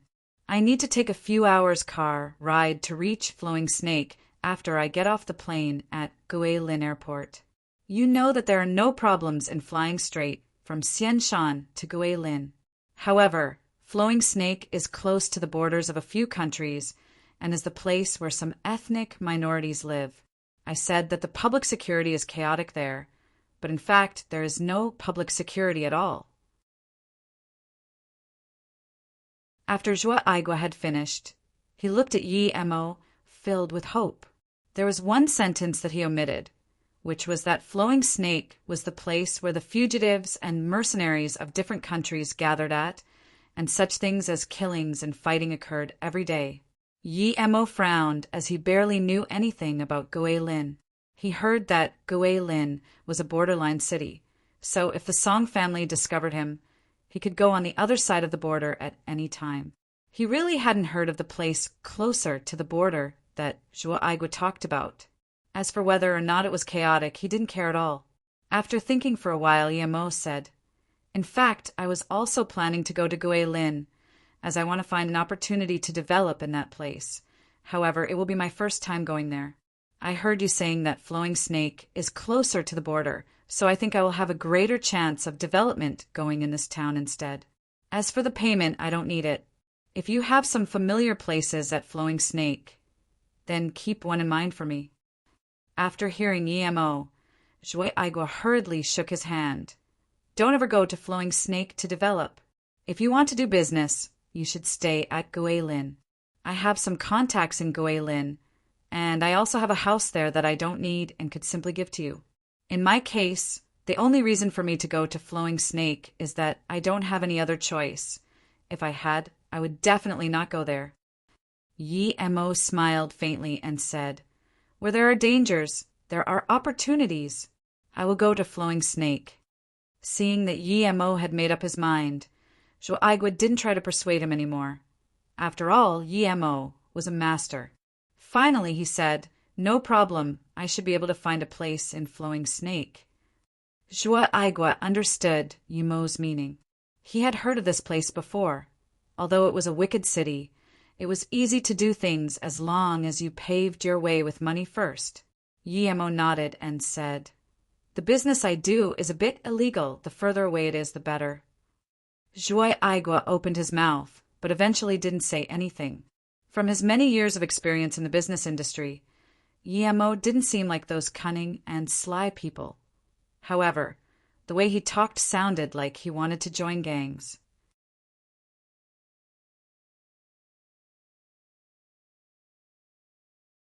Chapter 47. So that's it. Chapter 47. So that's it. Ninghai University. Yun Bing was feeling irritated these few days. She tried to see if she could find Yi Mo, but she hadn't seen him for a long time. Initially, although Yi Mo didn't go to her class often, she could still often see him going to the library. Yet these last few days, she hadn't even seen his shadow. Originally, she thought that after Yi Mo had disappeared, she would be able to calm down and keep doing what she wanted. However, she was constantly reminded of the fact that Zhang Wenxiao and her schoolmate being beaten until they became mentally disabled was related to her. She wanted to ask Yi Mo about the event, but his attitude was horrible at the time. He had even wanted to throw her into the lake. That bastard! She suspected that not only he had looked at her body, but he might have even touched it, seeing how cocky he was to her. Thinking about this, Yun Bing immediately felt furious and started wondering if perhaps Ninghai was no longer suitable for her, which would force her to go back to Beijing. After thinking about leaving Ninghai for a while, Yun Bing actually gasped a sigh of relief and thought that she should have left long ago. The first thing Yun Bing did when she returned to her home wasn't to cook like she used to, but pack her stuff. After she had completely packed her things, she started cleaning the place and found an SD card in her room. Yun Bing picked up the 8 GB SD card near the corner and felt confused, as she had never used SD cards. However, she immediately thought of the camera that she had found, smashed to pieces that day after Yi Mo left. However, all the things inside it were broken, and since she didn't know what had happened, she didn't bother looking too much into it. But now, she found a storage disk and immediately thought that it should be the camera's, the one that she couldn't find when she had woken up and saw the mess that was left that day. It looked like this was exactly the one she had been looking for, but she didn't expect it to be in the corner of the room. If she wasn't tidying the house today, she actually wouldn't have found it. Yun Bing opened up her laptop and put the SD card in. She found only one video file and opened it with the embedded player. Immediately, the screen showed an image and voices could be heard. Young Master Chiao, I am ready. It was the voice of her schoolmate who drugged her. Start when I go on this woman. Remember to film it clearly and capture all the specifics, especially when she moans. I want all of it. I don't believe that she won't cooperate after all that. The image showed Zhang Wenxiao. Watching the video, Yun Bing was literally so angry that she was shaking.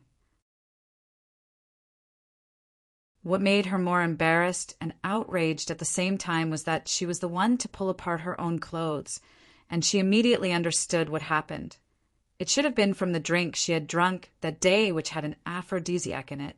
On the screen, her face was ruby red, her eyes were filled with lust, and she had pulled off the clothes in front of her chest. This showed just how potent the drug was. Just as Yun Bing didn't know what to do anymore, the door in the screen was kicked open. Yi Mo, who had his face covered, came in.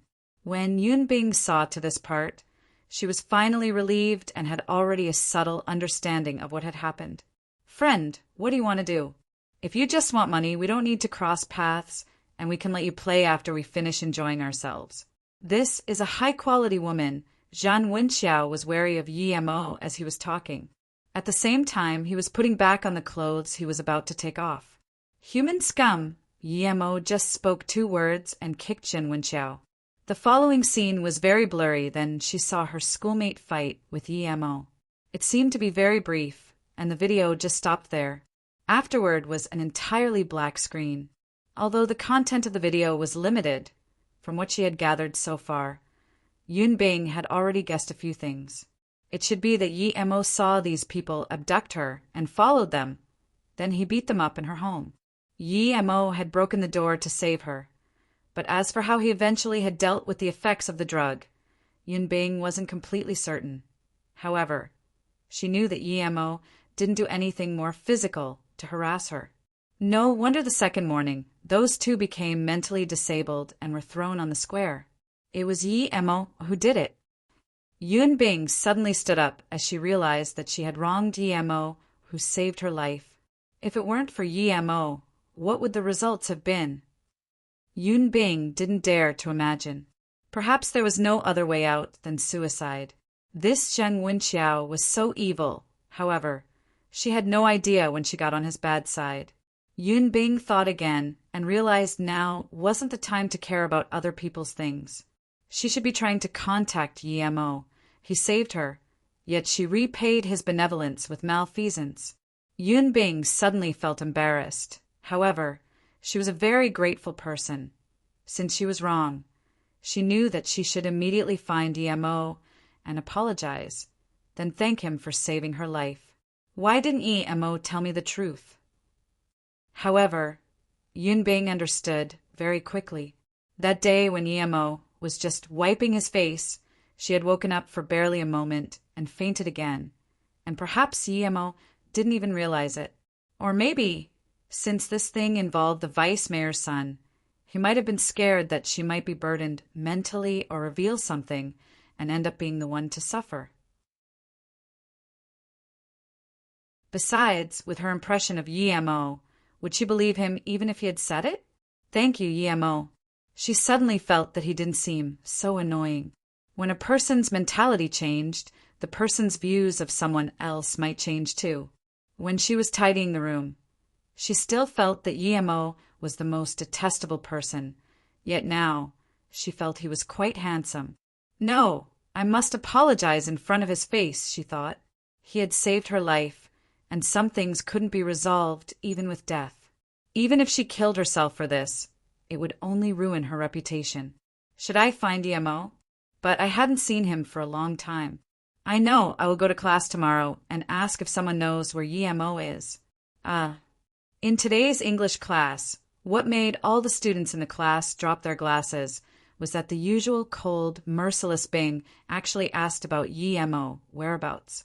After class, Yun Bing didn't leave and asked on the podium, Yi Mo hasn't been here for a long time. Do you guys know where he went?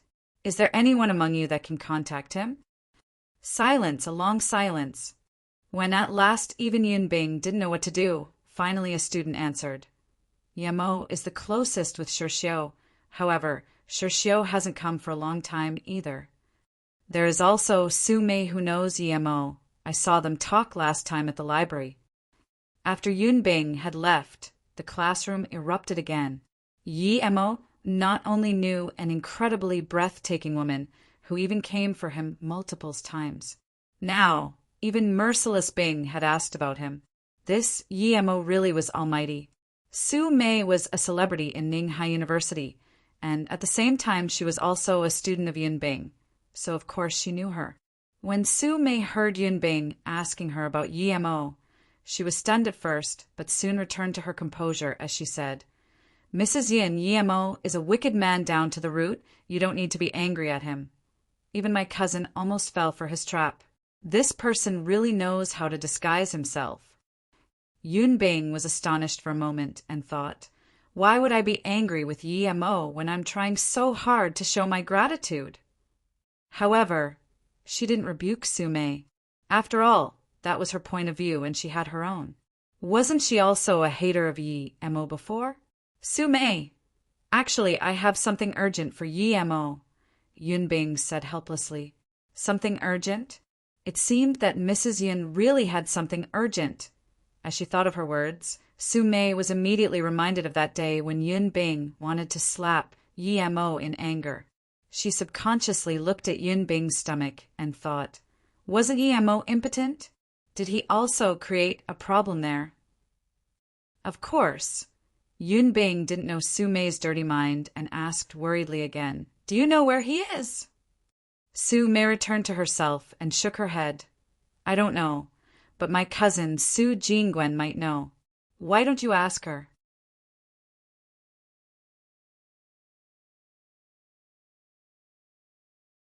Chapter 48. Robber Stopping You in the Tracks. Chapter 48.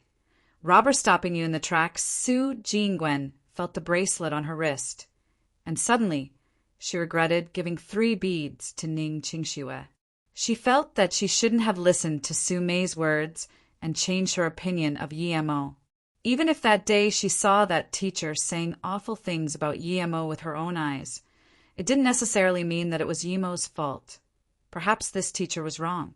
Besides, even if it was Yi Mo's fault, it didn't have anything to do with her, so she wouldn't be affected. If similar things were to happen again, she would rather believe Yi Mo. After all, she knew Yi Mo, but she didn't know this teacher. You know one's face, but you don't know one's heart. On the surface, the teacher looked cold, but it didn't mean she was actually like this. She believed that Yi Mo wasn't like what the teacher and Su Mei said about him. However, she already gave the 3 beads to Ning Qingxue, and she couldn't really ask them back. She could only blame Ning Qingxue for picking the perfect time to ask for it. If it had been a while since her meeting with Yun Bing, perhaps even a single day, she would have changed her mind. Luckily, she only gave 3 beads to Ning Qingxue. If she gave her the whole thing, she would probably be regretting so much more now. After all, Yi Mo gave this to her. Although it wasn't worth much, it was the only one out of all her presents that were handmade by the person himself.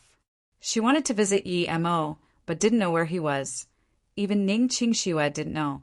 Li Mumei didn't either, but she still wanted to ask just in case. Su Jingwen took out her phone and wanted to call Li Mumei to ask if she knew where Yi Mo was. But suddenly her phone rang. The call was actually made by that teacher, Yun Bing, and she knew that only Su Mei could have given her number. After arranging to see each other, Yun Bing came very quickly and saw Su Jingwen within half an hour. Hearing Yun Bing's intentions, Su Jingwen was very surprised. What? You want to see Yi Mo? Why? The last time I asked you about him, you said that he was a... Su Jingwen didn't finish her sentence, but her meaning was very clear. Since you are already talking about Yi Mo like that, why do you still want to see him? However, Su Jingwen just didn't want to say it in front of Yun Bing. After all, they weren't familiar with each other. Although she really wanted to see Yi Mo, it didn't mean that she wanted to take Yun Bing with her. Sorry, I misunderstood him last time. I want to see him so I can apologize to him. Yun Bing was very straightforward. As soon as Su Jingwen heard what she said, her heart felt a bit lighter as she was right about Yi Mo. However, she disliked people like Yun Bing more who didn't even figure out what happened before saying this and that about someone. This type of woman was very annoying. It was right for her to apologize after she had said terrible things about Yi Mo, and she even wanted to see Yi Mo herself now. After a short call with Li Mumei, Su Jingwen knew that there was still no news of Yi Mo. It was as though he had just suddenly vanished without leaving a trace. What? Where did Yi Mo go? Yun Bing was very disappointed. She even suspected that Su Jingwen disliked her and didn't want her to know where Yi Mo went. But looking at Su Jingwen's expression, she knew that Su Jingwen wasn't lying to her. Yi Mo moved to Zhuai Aigua's hotel and went on the plane at 8 a.m. the following day. Fortunately, he didn't even need to worry about the plane tickets, since Zhuai Aigua had it all figured out. 2 hours later, the plane stopped at Guilin City Airport, and nothing troublesome happened on the way. It appeared that Zhuai Aigua was more reliable than that Wendong.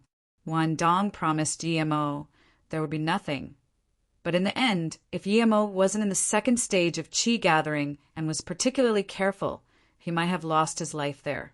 If that woman lost her life, so be it, but he, Yemo, was innocent. It wasn't worth for him to lose his life for $50,000. Yemo, we've arrived at Guilin Airport now, and someone will pick us up soon. My plan is to go straight to Flowing Snake, so we can avoid sleeping one night at Guilin and any unnecessary trouble. Joao Aigua seemed to want to get it done immediately so he could leave this damned place as fast as possible. He didn't want to stay a moment longer, but this situation was exactly what Yemo wanted. He didn't want to waste time on these unnecessary things either. After the two had walked out of the airport, an Audi car drove over. The driver was a relatively innocent-looking youth. When he saw Joao Aigua, he respectfully called him boss. This is my chauffeur Xiaoyu, he's also my employee. Although he doesn't practice martial arts, he had been a few times to Flowing Snake and is relatively familiar with the place. Joao Aigua introduced him casually. Yemo glanced at the youth and knew that he only looked fairly strong, but didn't learn any martial arts. Although this young chauffeur didn't talk much, his driving was steady yet fast. After leaving Guilin for 2 hours, the car left from the decent road to the steep mountain ones. It was another 2 hours before the roads finally got better, but at this point there wasn't even a village to be seen around. It was all barren wilderness. Yemo didn't know why Joao Aigua came here, but this place was indeed far off. No wonder he needed someone to come with him. However, he really liked it here.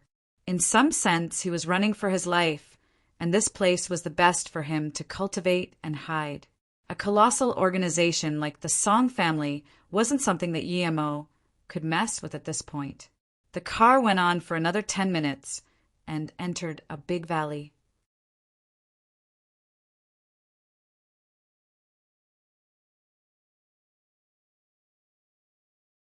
As soon as the car went in, Yemo heard some sound from behind. He opened the window to look back and saw that the way they came from had been blocked. Joao Aigua and the chauffeur also noticed this situation. Joao Aigua's face immediately became awful, but the driver seemed indifferent. He looked at Joao Aigua once and said, "Boss, you just need to give them some money, but don't worry. These people usually only come for money."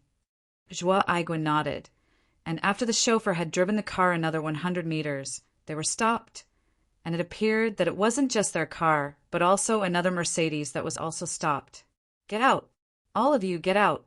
A bulky man wearing weird clothes and a megaphone in his hand yelled at them. He had 2 people by his side carrying a gun each, but they were incomparable with Windong's AK. Yemo even suspected that even if they fired at him before he had noticed, he would still be able to dodge it. 2 people got off the Mercedes. There were 1 tall man and a tall, figured woman. The man was handsome-looking and was a bit bulky. His clothes were obviously from famous brands. Although Yemo didn't care about brands, he still knew some of them.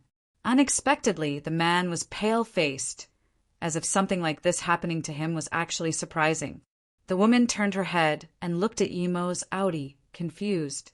This woman had a graceful temperament. Her perfectly fitted jeans complemented her long legs and full bottom, making it very eye-attracting.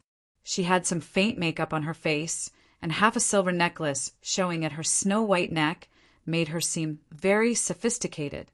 Although she wasn't as pretty as Su Jingwen and Ning Qingxue, her long hair with her temperament gave her a unique flavor. The woman obviously had a special relationship with the handsome man as she was standing close behind the man, and although her face looked worried, she wasn't as scared as the man.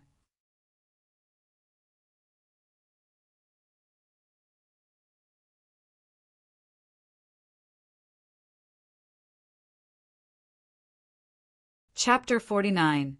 Slow-Paced Walk. Chapter 49. Slow-paced walk. Joao Aigua had already gotten off. So did Yemo and the chauffeur Xiaoyu. Yemo looked around, other than the man calling out to them and the 2 with the guns beside him. There were another 2 behind them that blocked their path, including 2 more at the front blocking them. There was a total of 7 people, of which 6 were armed with guns. "Give us $50,000, and you may leave, the man with the megaphone said. Wasn't it 10,000 before? Why is it suddenly 50,000 now? Xiao Yu seemed to know the situation and asked, What? Talk more sh*t and I'll kill you. I decide on how much money we take. The man who stopped the BMW heard Xiao Yu's words and waved his gun, reproaching him arrogantly. Okay, I have the money. $50,000. I'll give it to you immediately. The youth had a pale face and acted immediately, turning around and took 50,000 from his car. The man in front took the money and waved his hand. You can go. The tall youth immediately got in the car and said, Xiao Lei, let's hurry and leave. Don't go to Flowing Snake. We should go back immediately. The woman called Xiao Lei looked at Yimo and the two other people with him and said worriedly, She barely said 2 words but was immediately interrupted by the youth. They are driving such a good car. They definitely will have the money. We don't need to worry. Just as he was speaking, he was also interrupted. Punk, you can leave by yourself. We'll take her for a few days. You can come and pick her up later. You woman, come over here. The man with the gun spoke and pointed at the tall girl Xiao Lei. Hearing the man's words and his finger that was pointing at her, her face immediately went pale. I already gave the money to you. Please let us go. When the tall youth heard that they wanted him to leave Xiao Lei behind, his face that had just recovered some color turned pale and ugly once again. I will count from 5. If you still stay here, then I won't be so nice anymore. The man who said that the girl was to stay interrupted the young man's words and said coldly while raising his gun. Then he started counting. Wait, I'll leave. The youth suddenly charged toward his Mercedes. He left behind a small bag and quickly ignited the engine. Then he turned his vehicle and actually started to drive back on his own. He was so fast that, at this moment, the man with the gun had only counted backward to 4. Luckily, this area was open. Otherwise, it would have been really hard for the young man to turn with his speed. The robbers kept their word, and, seeing how this man fled, they all laughed as they opened up a way for him to pass instead. The woman called Xiao Lei was still here and had a paler complexion. Her lips were trembling, but she still couldn't say anything for a long time. She only kept moving back until she retreated to Yimo's car.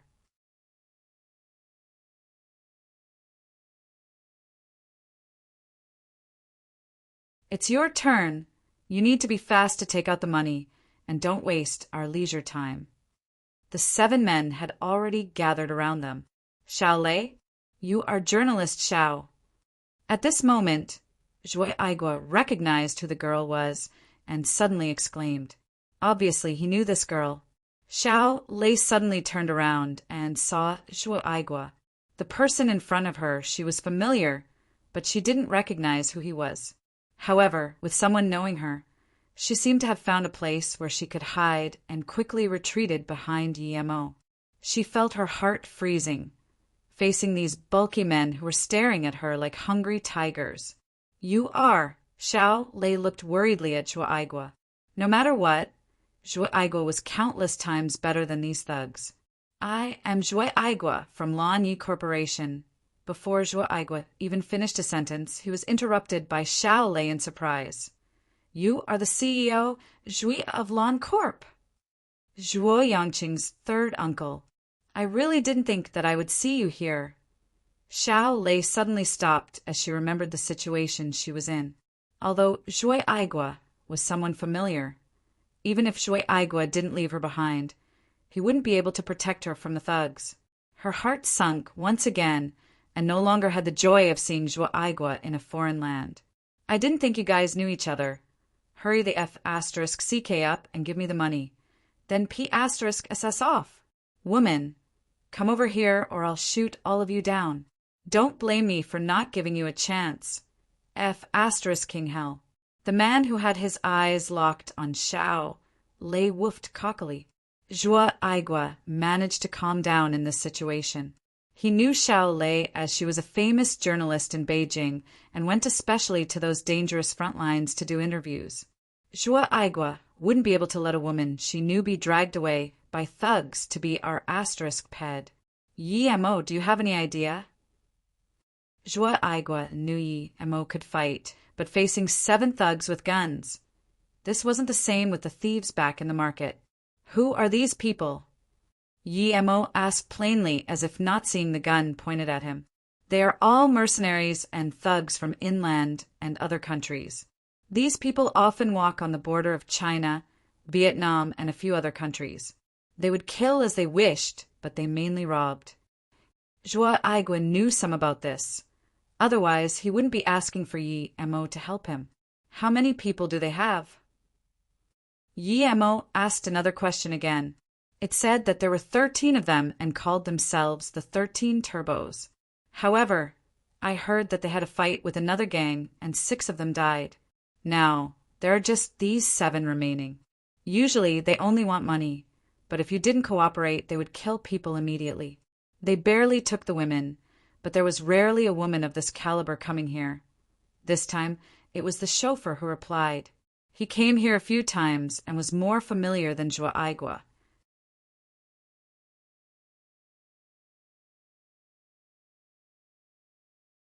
When Xiaoyu talked about women, he subconsciously looked at Xiaolei and didn't continue talking. Everyone knew what he was thinking. Why did a woman like you come here? Yi Mo nodded and said, Boss Joa, leave this to me. You 3 get on the car first. F*CK, wasting our time. Yang Pai, kill one first, since these people, the only one without a gun, the one holding a megaphone in his hands, saw Yi Mo and them talking for too long and was getting impatient. Bang! Before the man had even finished speaking, the man beside him fired his gun. Obviously, he was thinking the same thing as the man with the megaphone. Unfortunately, his target was Yi Mo. At the same time he fired his gun, Yi Mo had jumped up and kicked him right in the face. The man didn't even make a noise before collapsing. The 2 people beside him, including the one holding the megaphone, also collapsed, and yet Yi Mo wasn't even hurt. Yi Mo kicked 3 people consecutively, and before he even dropped to the ground, he copied Wendong's way and kicked on the hilt of the 2 guns which flew out and went over Joa Aigua's head. Then there were another 2 deep sounds as the 2 men behind Joa Aigua were struck in the head by the guns Yi Mo kicked out and fainted. The 2 remaining men quickly reacted and raised their weapons to shoot. Bang! Bang! There were 2 more gunshots. There was another crack, and only then did Joa Aigua and the others saw what happened despite their fear. Yi Mo was holding up their wrists, which made the guns shooting into the air, and the cracking sound was probably Yi Mo breaking their wrists. Yi Mo didn't want to kill people in front of a journalist in case this woman would spread the word everywhere. That's why he didn't use the metal nails. Otherwise, he could have solved the problem with a few nails even quicker. Joa Aigua stared at Yi Mo in shock. He knew that Yi Mo was strong, but didn't think of him to be this competent. He seemed to have dodged the first bullet before attacking, and then faced 6 guns like he was having a stroll. He then casually proceeded to beat them down. This wasn't a fight, this was a show. The driver also opened wide his mouth. He didn't even dare to believe that this innocuous-looking young man who came with his boss was this strong. After Xiao Lei's initial shock, she immediately watched the fight with fascination. This was her first time meeting someone with such refined martial arts, which was completely like something made in the action movies. It was a pity, however, that she wasn't able to film it. She had already forgotten the situation she was in not long ago. But then, she remembered what had happened and couldn't help but to feel grateful toward Yi Mo. If he didn't intervene, she would probably have been living a life that was better dead. It seemed that she couldn't be so impulsive anymore. Thinking about Wang Qianjun, who had run away before, she sighed to herself.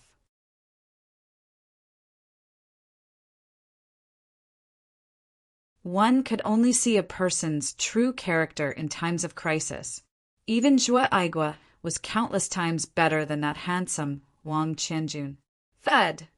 Yi Mo kicked one thug in the stomach, sending this person flying many meters away, who fainted as he reached the ground.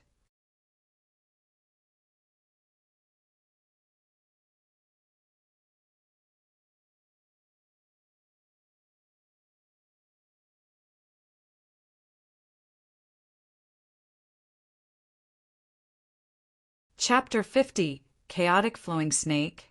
Chapter 50, Chaotic Flowing Snake. After Yi-Mo had knocked the last opponent out, he turned to the driver and said, "Come over and help me out with a small favor. Drag these scum with me." "I'll help you." Xiao Lei rushed up, her face still red. Apparently, her excitement hadn't died down. It was as though she met the legendary Prince on a White Stallion that suddenly came down to rescue her. It was like a dream, and things happened too fast. Zhuo Aigua had already calmed down. He silently rejoiced about his correct decision, and further made up his mind that he was to establish a good connection with Yi-Mo no matter what. He might be the student of some legendary ancient martial arts master for all he knew. Although he heard that there were some ancient martial arts families in Beijing, these families were usually very mysterious and wouldn't come out into the normal world. Nor would they become athletes either. However, from what he knew, some families would select a few elite members to go into the special departments of the country. These departments only serve the country, and even some leaders couldn't have the privilege of being protected by these people. Yi-Mo looked curiously at Xiao Lei, who ran over excitedly and shook his head speechlessly. This woman's mood changed so fast. He didn't talk to her and just carried two unconscious thugs into the forest. The chauffeur Xiao, you also dragged two people and followed him. Yi-Mo dumped the two in the woods and carried over another two. Xiao Lei saw that Yi-Mo ignored her and was a bit annoyed, but even when she used all her might, she couldn't keep up with Yi-Mo while dragging someone. At last, Xiaoyu helped her pull that one away. Seeing that all 7 of them had been brought here, Yi-Mo told Xiaoyu, "You guys go in the car and wait for me a bit. I'll come over soon." After Xiaoyu had left, Yi-Mo kicked one of them awake. These people, mostly from you, were blocking the roads and robbing its passers-by. After he had kicked all of them awake, Yi-Mo asked where their base was and found out that it was actually in a private manor not far away from Flowing Snake Town. Also, it was pretty much as Xiaoyu said.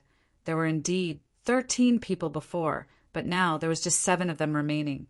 At first, Yi-Mo had planned to destroy their base when he would reach to Flowing Snake, as he didn't like to leave things unfinished. But since there was no one left, he didn't plan on going anymore.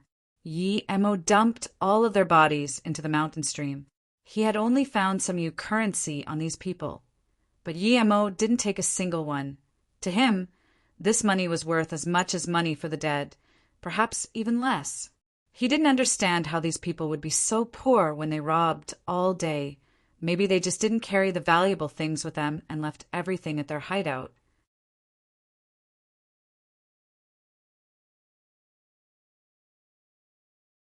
When Yi-Mo returned to the mountain road, Xiaoyu and Zhuo Aigua had cleared out the obstacles.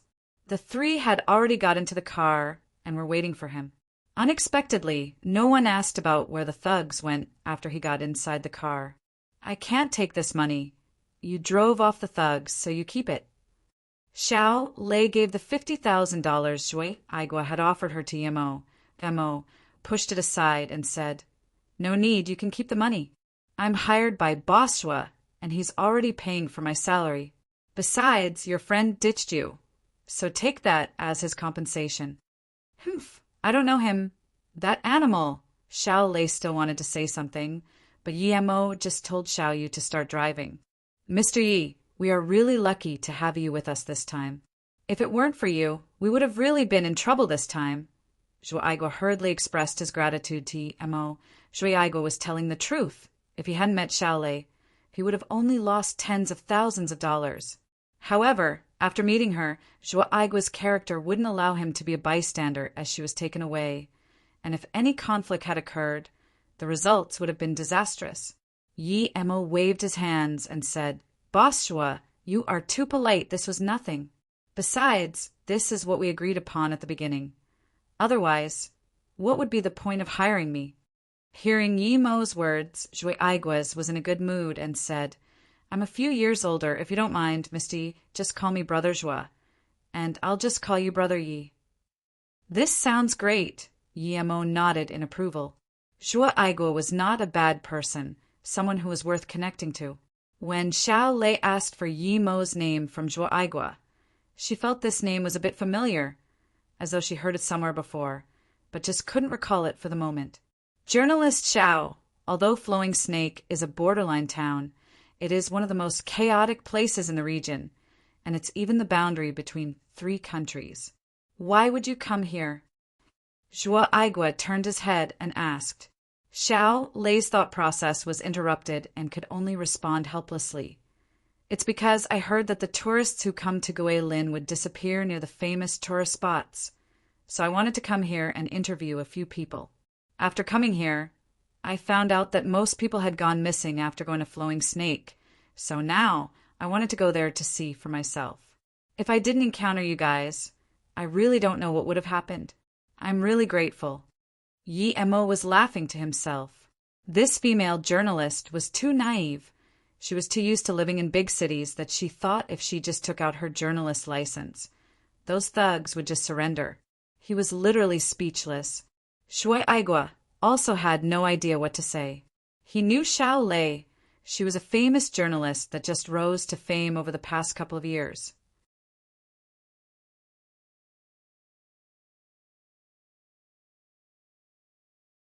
However, he wasn't familiar with her, so he couldn't point fingers in front of her face.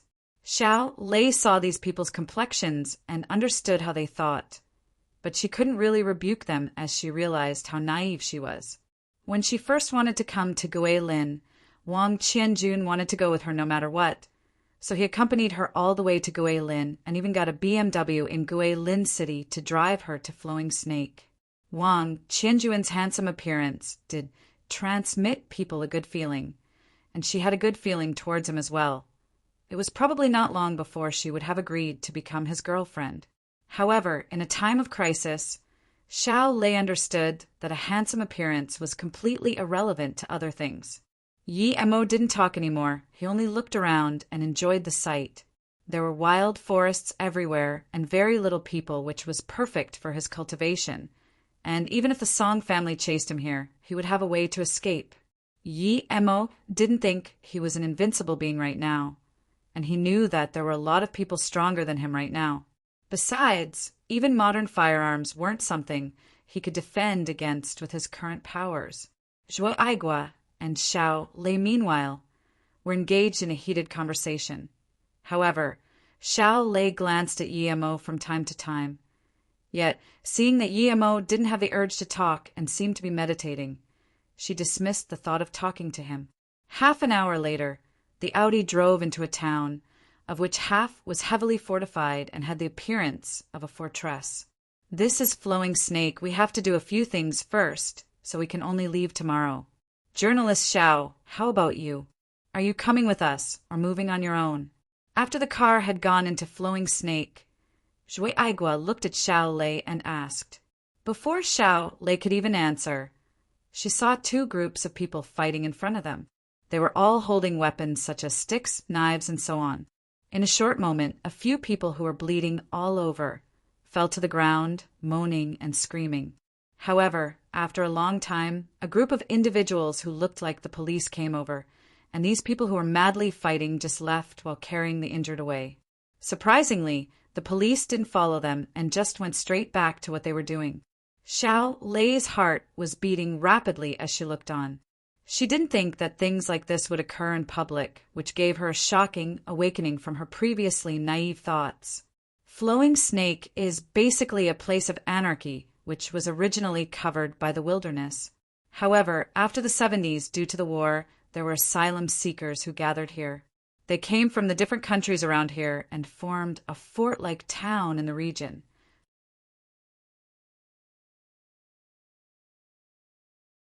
The police you saw previously were impromptu. Therefore, there is hardly any place more chaotic than here. As if he had seen Yi Mo and Xiao Lei's shock, Zhuo Aigua took the initiative to explain. Although this was the first time he came to Flowing Snake, he had already gathered a lot of information before. I think I'll stay with Uncle Zhuo. Xiao Lei no longer dared to be that lone heroic journalist and chose to stay with them without hesitation.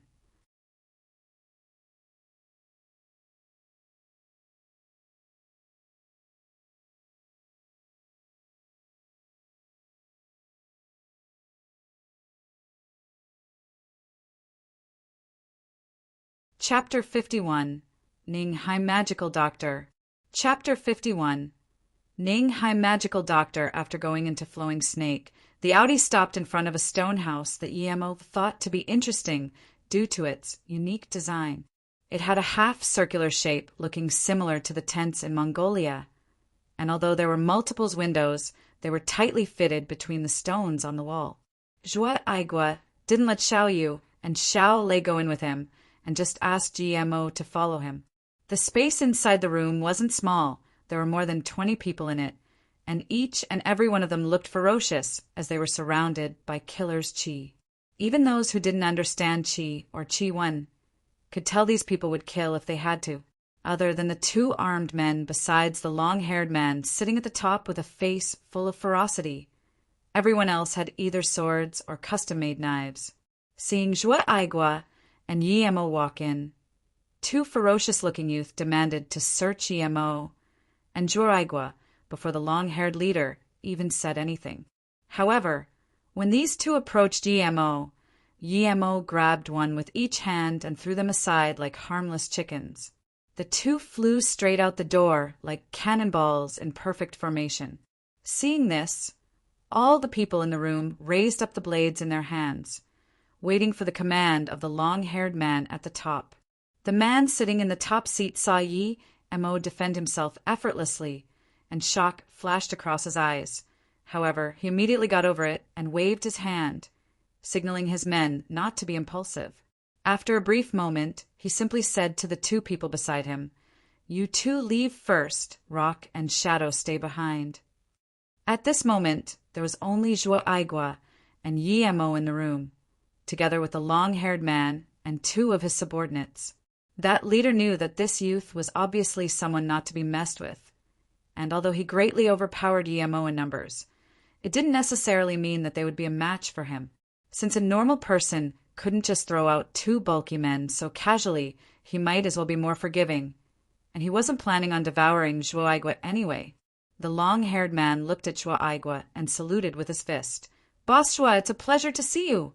May I ask who this is?" He chose his words carefully as he turned his head toward Yemo. Joie Aigua knew exactly what was going on. This person was afraid of Yemo, not him. Aigua immediately waved his hand and said, "Chairman Fong, don't worry, he is my friend. He doesn't like to talk much and was just afraid something would happen to me, so he came along. I have already brought the item that you seek. What about your end of the deal, Chairman Fong?" The long-haired youth looked scrupulously at Yemo once and procured a wooden box from a leather bag. As soon as the wooden box was taken out, Yemo felt an unusual qi.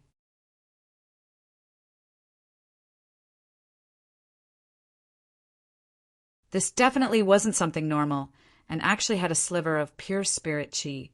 Yemo's eyes shimmered. He had the instinct that this thing would be useful for him. "Show me your item first." The long-haired man held the wooden box and looked at Joie Aigua. Before Joie Aigua could speak, Yemo suddenly waved his hand, and the wooden box from the long-haired man flew by itself and landed right in Yemo's hands. This immediately scared the long-haired man, and he stood up abruptly. However, his shocked expression was immediately concealed. Now, his eyes not only looked at Yemo scrupulously, but also with a deep fear and reverence. It wasn't only the long-haired man, but the 2 other people behind him, as well as Joie Aigua, who looked at Yemo in disbelief. What mutant ability was this? He simply waved his hands and was able to grab something from 6 to 7 meters away. Yemo wasn't fazed by the shocked eyes around him. He just reached his hands and opened the box, and inside there was a black piece of vine. As Yemo picked up the vine, a faint spirit wave emanated from it. "Purple heart vine."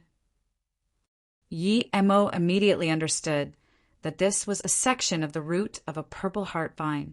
Seeing this here on Earth shocked Yemo, as it was a spiritual plant, and he knew that the spirit chi on Earth was scarce.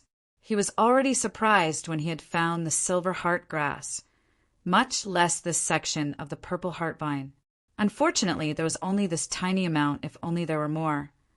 "Brother Yi," Zhui Aigua was so shocked by Yimo's telekinetic ability that he stuttered while he tried to make sense of what had just happened.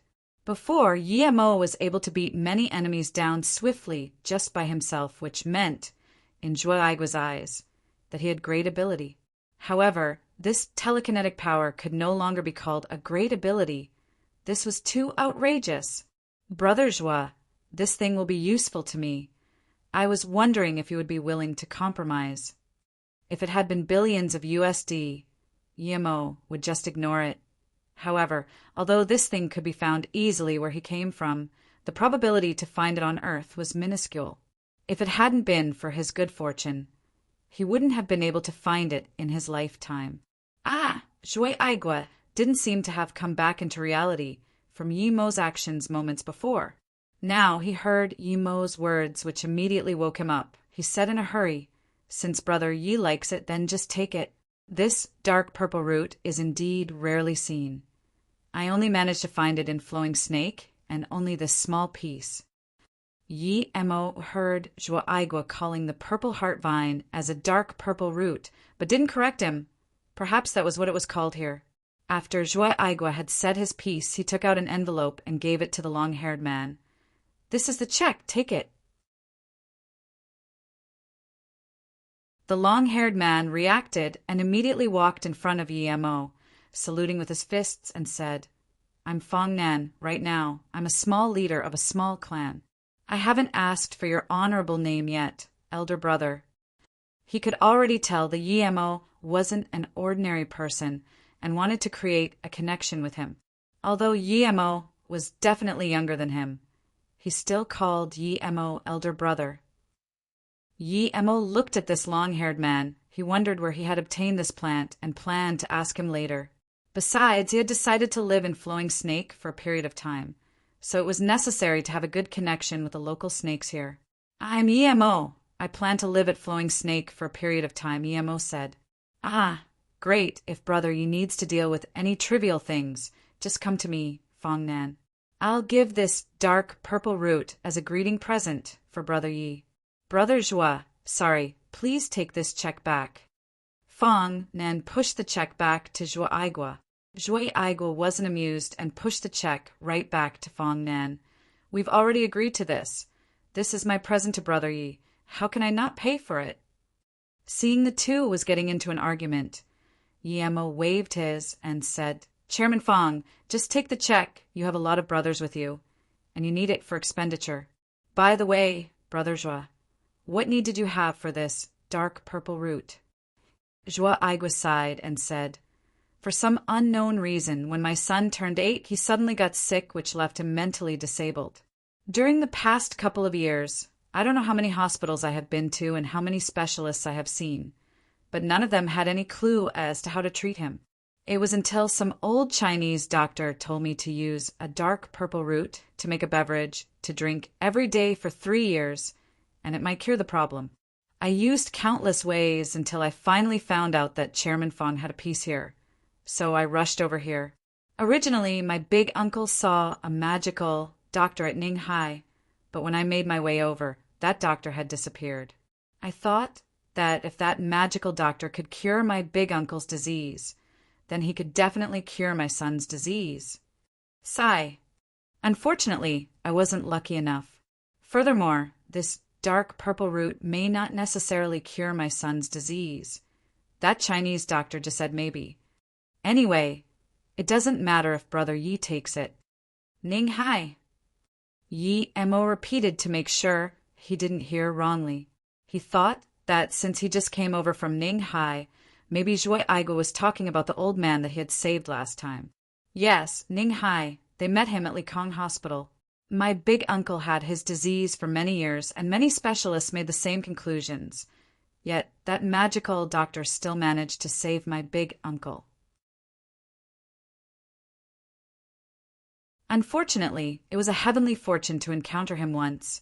It is too hard to find him again, Zhui Aigua said, as he was looking down gloomily. Meanwhile, Yi Mo was already sure that this magical doctor he talked about was none other than himself. Notes. 1. A little reminder / clarification. Qi. refers to the special chi Yi Mo cultivates. It is used by the immortals who are called the cultivators. Chi is used by the martial artists or masters who cultivates on earth. The killer's chi is obtained after taking many lives and enjoying it.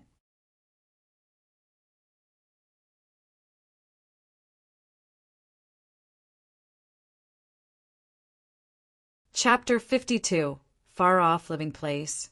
Chapter 52.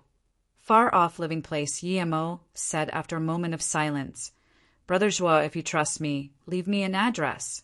After my business here is over, I will go to your place to have a look, and perhaps I can cure him.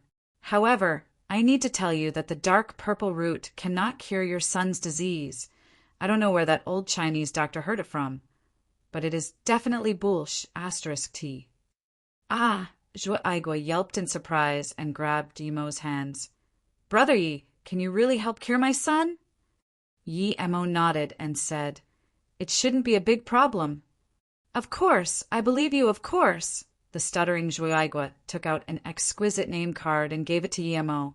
This is my home address and contact number. Please, brother. He didn't think that Yi Mo was lying and believed that Yi Mo wasn't the type of person to brag either, much less after seeing Yi Mo's magical performance today. Although he hadn't been with Yi Mo for long, he felt that Yi Mo was a trustworthy person and a good friend. Yi Mo looked at the name card and nodded. However, I can't go to Beijing now. It would probably have to wait until a year from now. Yi Mo knew that he would be probably throwing himself into a trap going to Beijing now. Don't worry about it. As long as Brother Yi remembers, it's fine. Zhuo Aigua didn't seem the slightest displeased at all. Instead, he was euphoric. Even if the dark purple root could cure his son, it needed at least 2 to 3 years. On the other side, even if Yi Mo said that he couldn't cure now, it meant that as long as he went there, it probably should be solved. Zhuo Aigua knew which was the better choice. As for why Yi Mo didn't go with him now, he didn't think too much about it. Yi Mo was a magical person. He had his own errands to deal with. Plus, this wasn't his first day in the world. Yi Mo had to run to the borderline of the country, meaning that he had his troubles.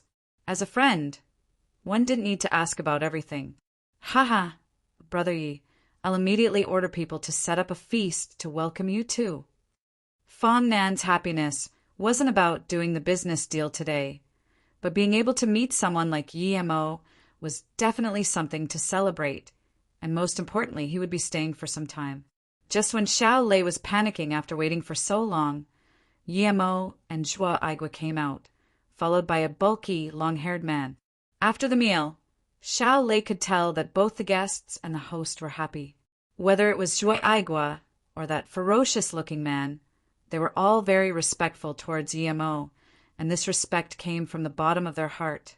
Zhuo Aigua was the manager of a big Beijing entrepreneurship and was a wealthy man, but this big man didn't seem like the nice type. However, he was also extremely respectful toward Yi Mo.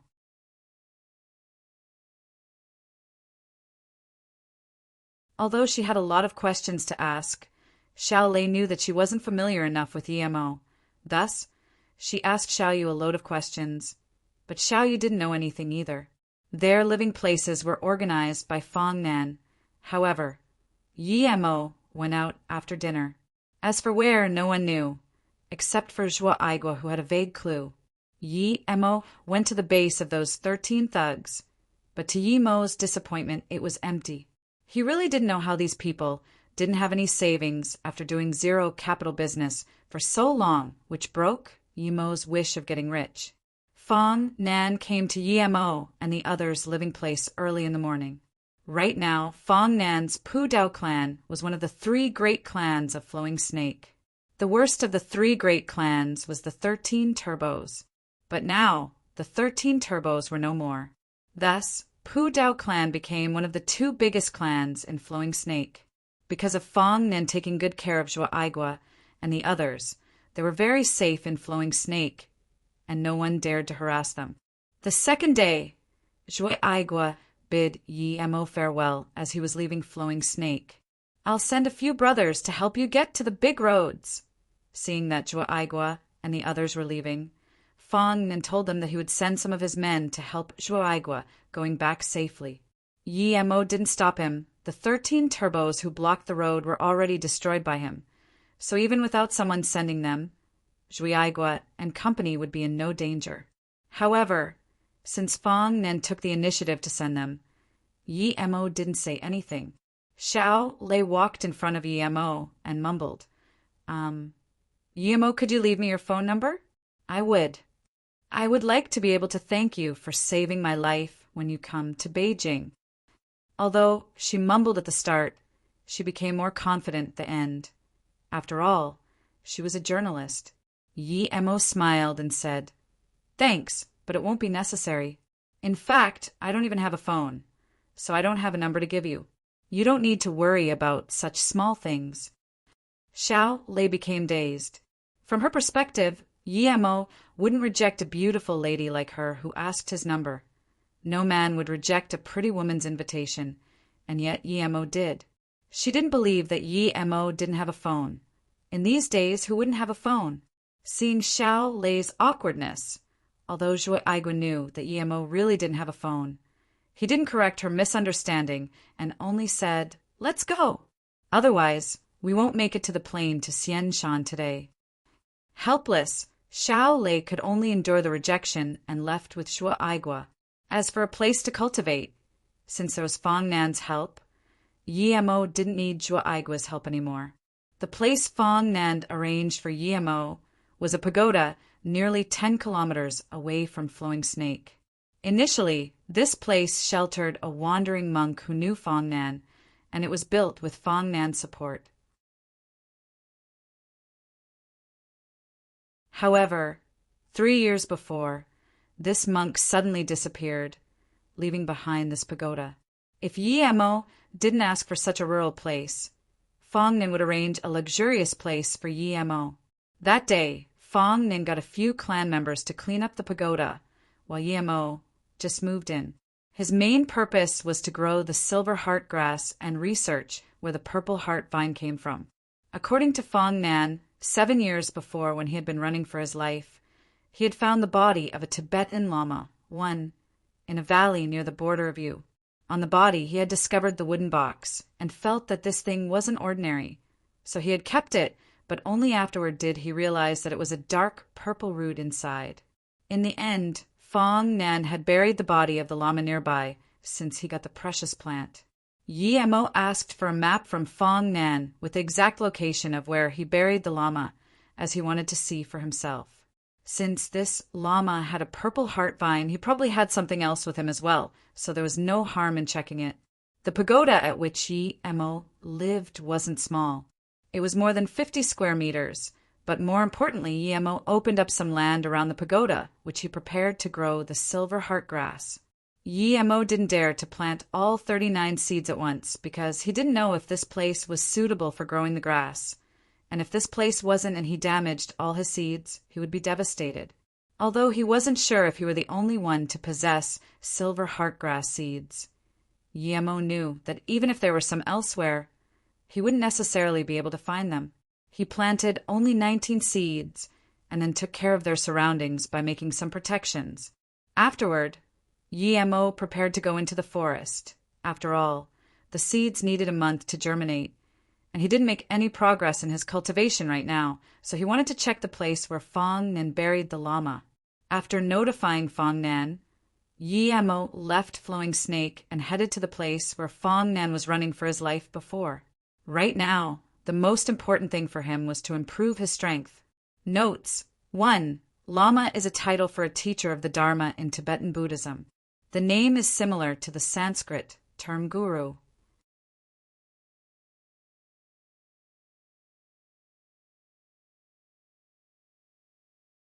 Chapter 53. The Results of the Song Family's Investigation. Chapter 53. The results of the Song family's investigation. The Song family of Beijing was definitely one of the most powerful families in China. In fact, they were also a member of the 5 greatest families of China. However, right now the atmosphere inside the Song family's compound wasn't comfortable for no other reason than that the only son of the leader of the family, Song Qiming, had died from a car crash, allegedly speeding through the night. Nevertheless, everyone in the Song family knew that Song Shaowen's death had nothing to do with speeding. Even if he had been in a rush and had been forced to be speeding along the way, he wouldn't be driving to a barren place like the Chinon Cliff. Furthermore, what would make him drive his car on the Fengjin Highway at midnight? Besides, how did the people of the Song family not know about Song Shaowen's character?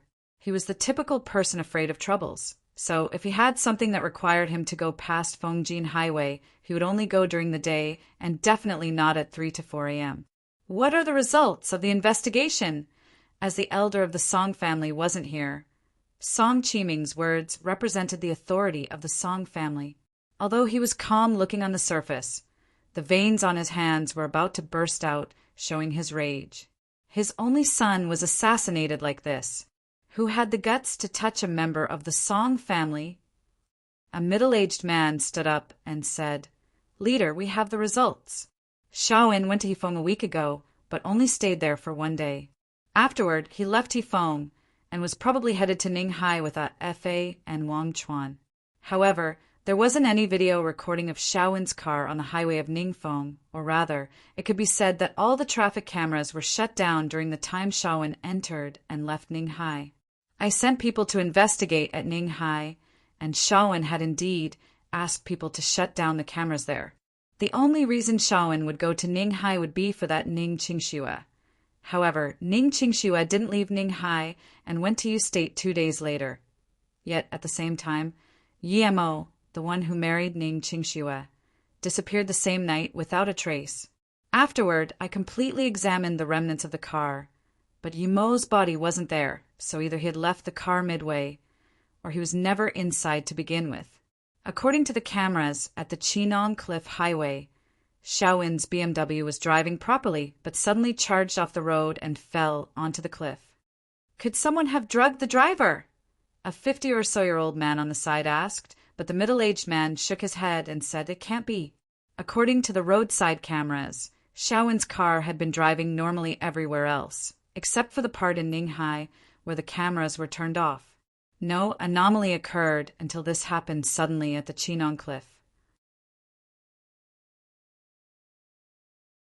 Do you know where Yimo is now? Song Qiming asked another question, but the middle-aged only man shook his head and said, "Currently, we don't know his whereabouts, but we did find a surveillance system in Yimo and Ning Qingxue's house. However, the content had been deleted, and we are in the process of recovering it." At this moment, a 20-year-old or so man rushed inside while holding an USB in his hand, which he passed to the middle-aged man and said, "Uncle Hai, the content has been recovered. Check it immediately." Before the middle-aged man even spoke, Song Qiming said coldly. The USB was inserted into the computer, and the huge screen showed Yimo's life, as well as the scene in which Song Shaowen and his henchmen left with Yimo. So it does have something to do with him. The 50-or-so-year-old man looked at the fast-forwarded images and said in a fury. He didn't even think about who ran into someone else's house in the middle of the night. He was just angry that Song Shaowen died after leaving there. It seems that B*TCH of the Ning family didn't know at the time, so she probably deleted this afterward. A skinny man sitting below, Song Qiming said. Even if she didn't know, this is related to her. There's no way that our Song family is going to let her go so easily, Uncle Hai, who was responsible for the investigation, said. Song Qiming's face was very bleak, but he waved his hand and said, "I won't let the Ning family go like that, but it's not just about Ning Qingxue. I will destroy the entire Ning family forever. Don't touch the Ning family for now. Capture that useless man of the Yi family first.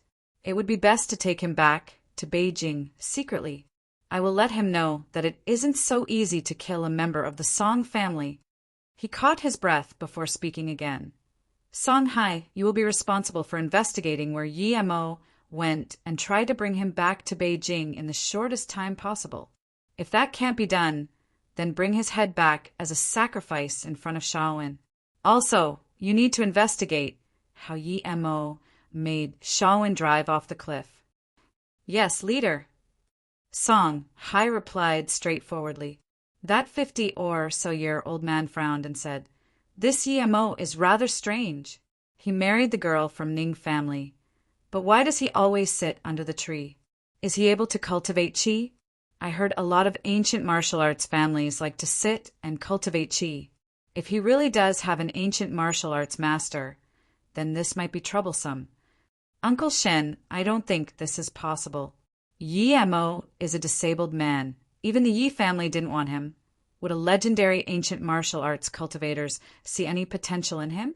Besides, even if he was picked up by someone, why was there not a single image of his master in that month of recording?" "Uncle Shen, I think you're thinking too much," Songhai said. The man called Uncle Shen nodded and said, "It'd be best if this were the case.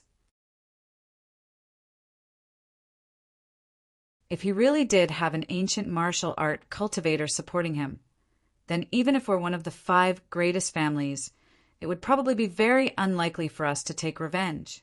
The day that the Song family took away the recording from Ning Hai, Ning Qingxue knew it and immediately felt a burning sensation in her heart as she regretted not destroying that disc.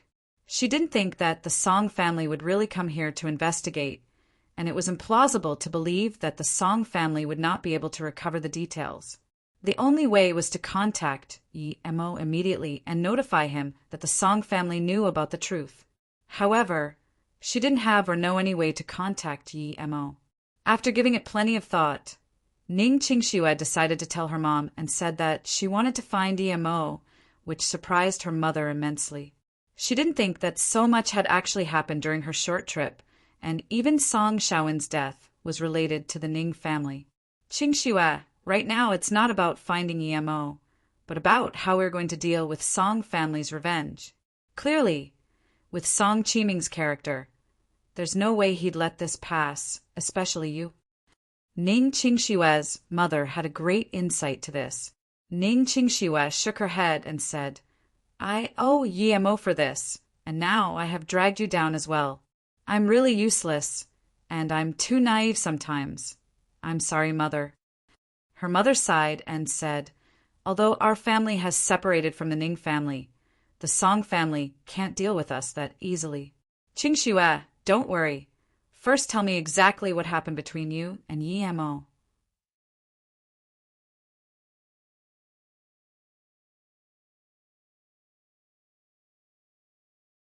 Chapter 54. The Leisurely Person in the Forest. Chapter 54. The Leisurely Person in the Forest, although Fong Nin gave him an approximate direction. Fong Nin couldn't remember it too clearly after all these years, and even though Fong Nin asked if he should come with him to help find it, Yi Mo knew that it would take a long time to find. Besides, the 13 turbos were just newly exterminated, so the resources of Flowing Snake needed to be redistributed, and there were many things Fong Nan needed to do. As such, he didn't allow Fong Nan to come with him. Plus, he would probably be faster by himself in the forest anyway. Yi Mo had been searching in this endless forest for 3 days, yet he still hadn't found where Fong Nan buried the llama. However, he did cross paths with danger many times. In only one day, he had met a wild cheetah, 2 wild wolves, and 20 different types of venomous snakes. The most crucial information that Fong Nin gave him were 2 evergreen trees in the surrounding. Yet these past few days, Yi Mo hadn't been able to find even one, much less 2. However, what Yi Mo lacked the least was patience. Although it was the depth of the forest, he decided to look farther and deeper the 4th day. However, he needed to fill his stomach before he went in. As Yi Mo roasted a wild rabbit, he was organizing in his head the places he had already looked over, when a few clear gunshots interrupted his thought process. As Yi Mo raised his head, he saw a robust man that was around 30 years old, who stumbled over and was holding a triple-edged military knife on his hand. The man was covered in wounds, his clothes were ragged and torn, but from what Yi Mo saw, the heaviest injury was the gunshot on his waist. Although this shot was near the side, blood had already dyed red his ragged clothes. At the same time Yi Mo saw this man, he also saw Yi Mo and became immediately shocked. He didn't think that he could find someone leisurely roasting a wild rabbit this deep inside the forest.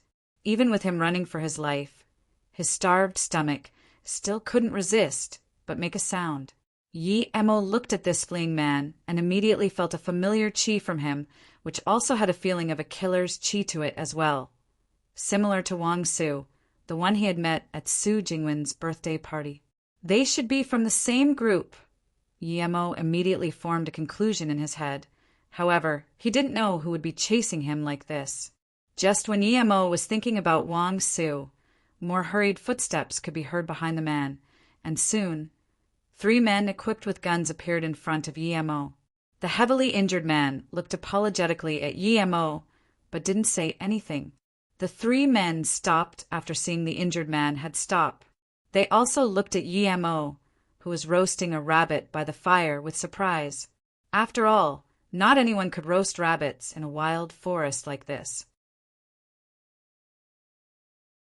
This place wasn't safe. Even if you wanted to roast something, you would choose a quieter place, not here, where there were nowhere to hide in case of danger.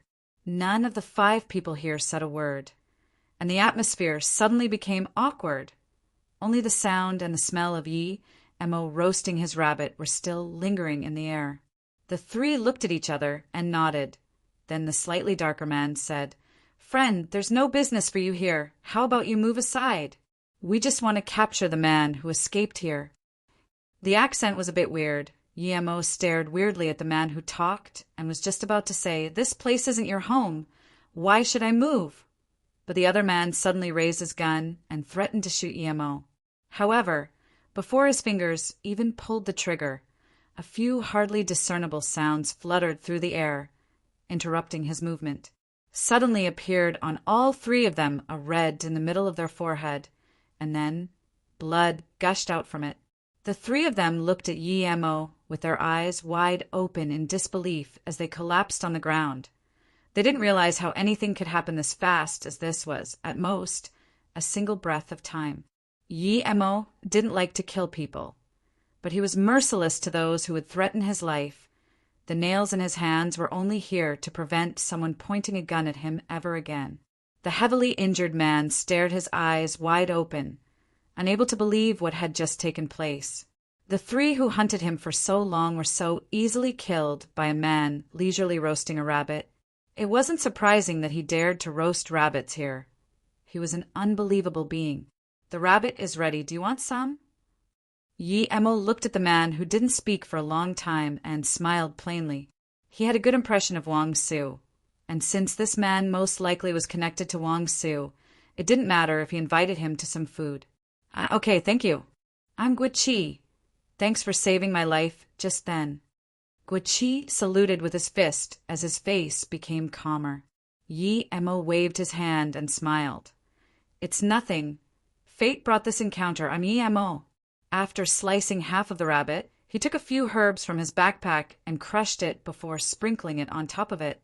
Guichi was confused as he watched the scene that didn't seem to be very hygienic. Although he had finished with the herb, Yi Emo didn't give that part of the rabbit to Guichi. Instead, he said, "Come over, I'll check your wounds." Hearing Yi Emo's words and seeing what Yi Emo did before, Guichi seemed to have understood that Yi Emo was fumbling with herbs for his wounds. So he quickly walked over. When Guichi walked in front of him, Yi Emo raised his hand, and as he used his palm to hit the opposite side of Guichi's gun wound, a bullet flew out like a comet, landing far away in the woods. Meanwhile, Guichi didn't even feel a pinch of pain as the bullet from his waist was taken out, and was shocked. How is this person so powerful? This was his first time seeing a bullet being taken out like this. As though he did not see Guichi's shock, Yi Emo passed over the half of the rabbit in his hand, took out 2 more herbs, and gave them to Guichi. "Chew on the herbs and spread it on your gun wound, and then eat this rabbit. You should be fine after that." After he had finished, Yi Emo didn't pay any more attention to Guichi and started to eat his own half of the rabbit. Meanwhile, Guichi was fascinated to discover that not only did his wounds not hurt anymore, but there was also a feeling of coolness, and started to wonder what kind of herb could have effects so potent. Immediately, Yi Emo became extremely mysterious in his eyes. This was no longer gratitude. but an unknown feeling of reverence. In a forest full of danger, he not only leisurely roasted rabbits, but he could heal his gun wound so easily, and even took out his bullet just with a palm. This person appeared so mighty as he killed the Yu's special forces without blinking. He definitely wasn't you. So Guichi immediately said, "The 3 people before should be you. Our squad was ambushed by them on a mission.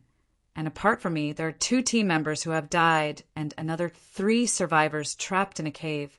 But I think they are probably in their hands at this point. Meanwhile, I escaped to find support." Yi Emo frowned and didn't say anything. He knew what Guichi meant, but he wasn't a soldier. As for a team that was beaten like this by you, Yi Emo was contemptuous. Although he didn't want to help, Yi Emo had already a very bad impression of you since. As soon as he came to Flowing Snake, he was blockaded by a group of them. Even though he killed them all in the end, he was still disgusted by them. "Although I really want to help you, I have things to do here. I'm searching for something." Yi Emo stood up and was prepared to leave. He didn't know Guichi at all, and he saved his life just then. Besides, he had things to do. If it were convenient, then he wouldn't mind. But if he had to go out of his way to help, then he would feel that it was troublesome.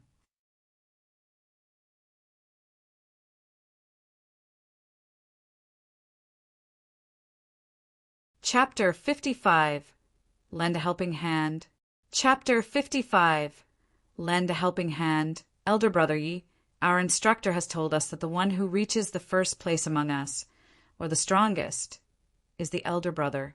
Although I'm a few years older than you, I know you're not an ordinary person, and you definitely are the person who would reach the first spot.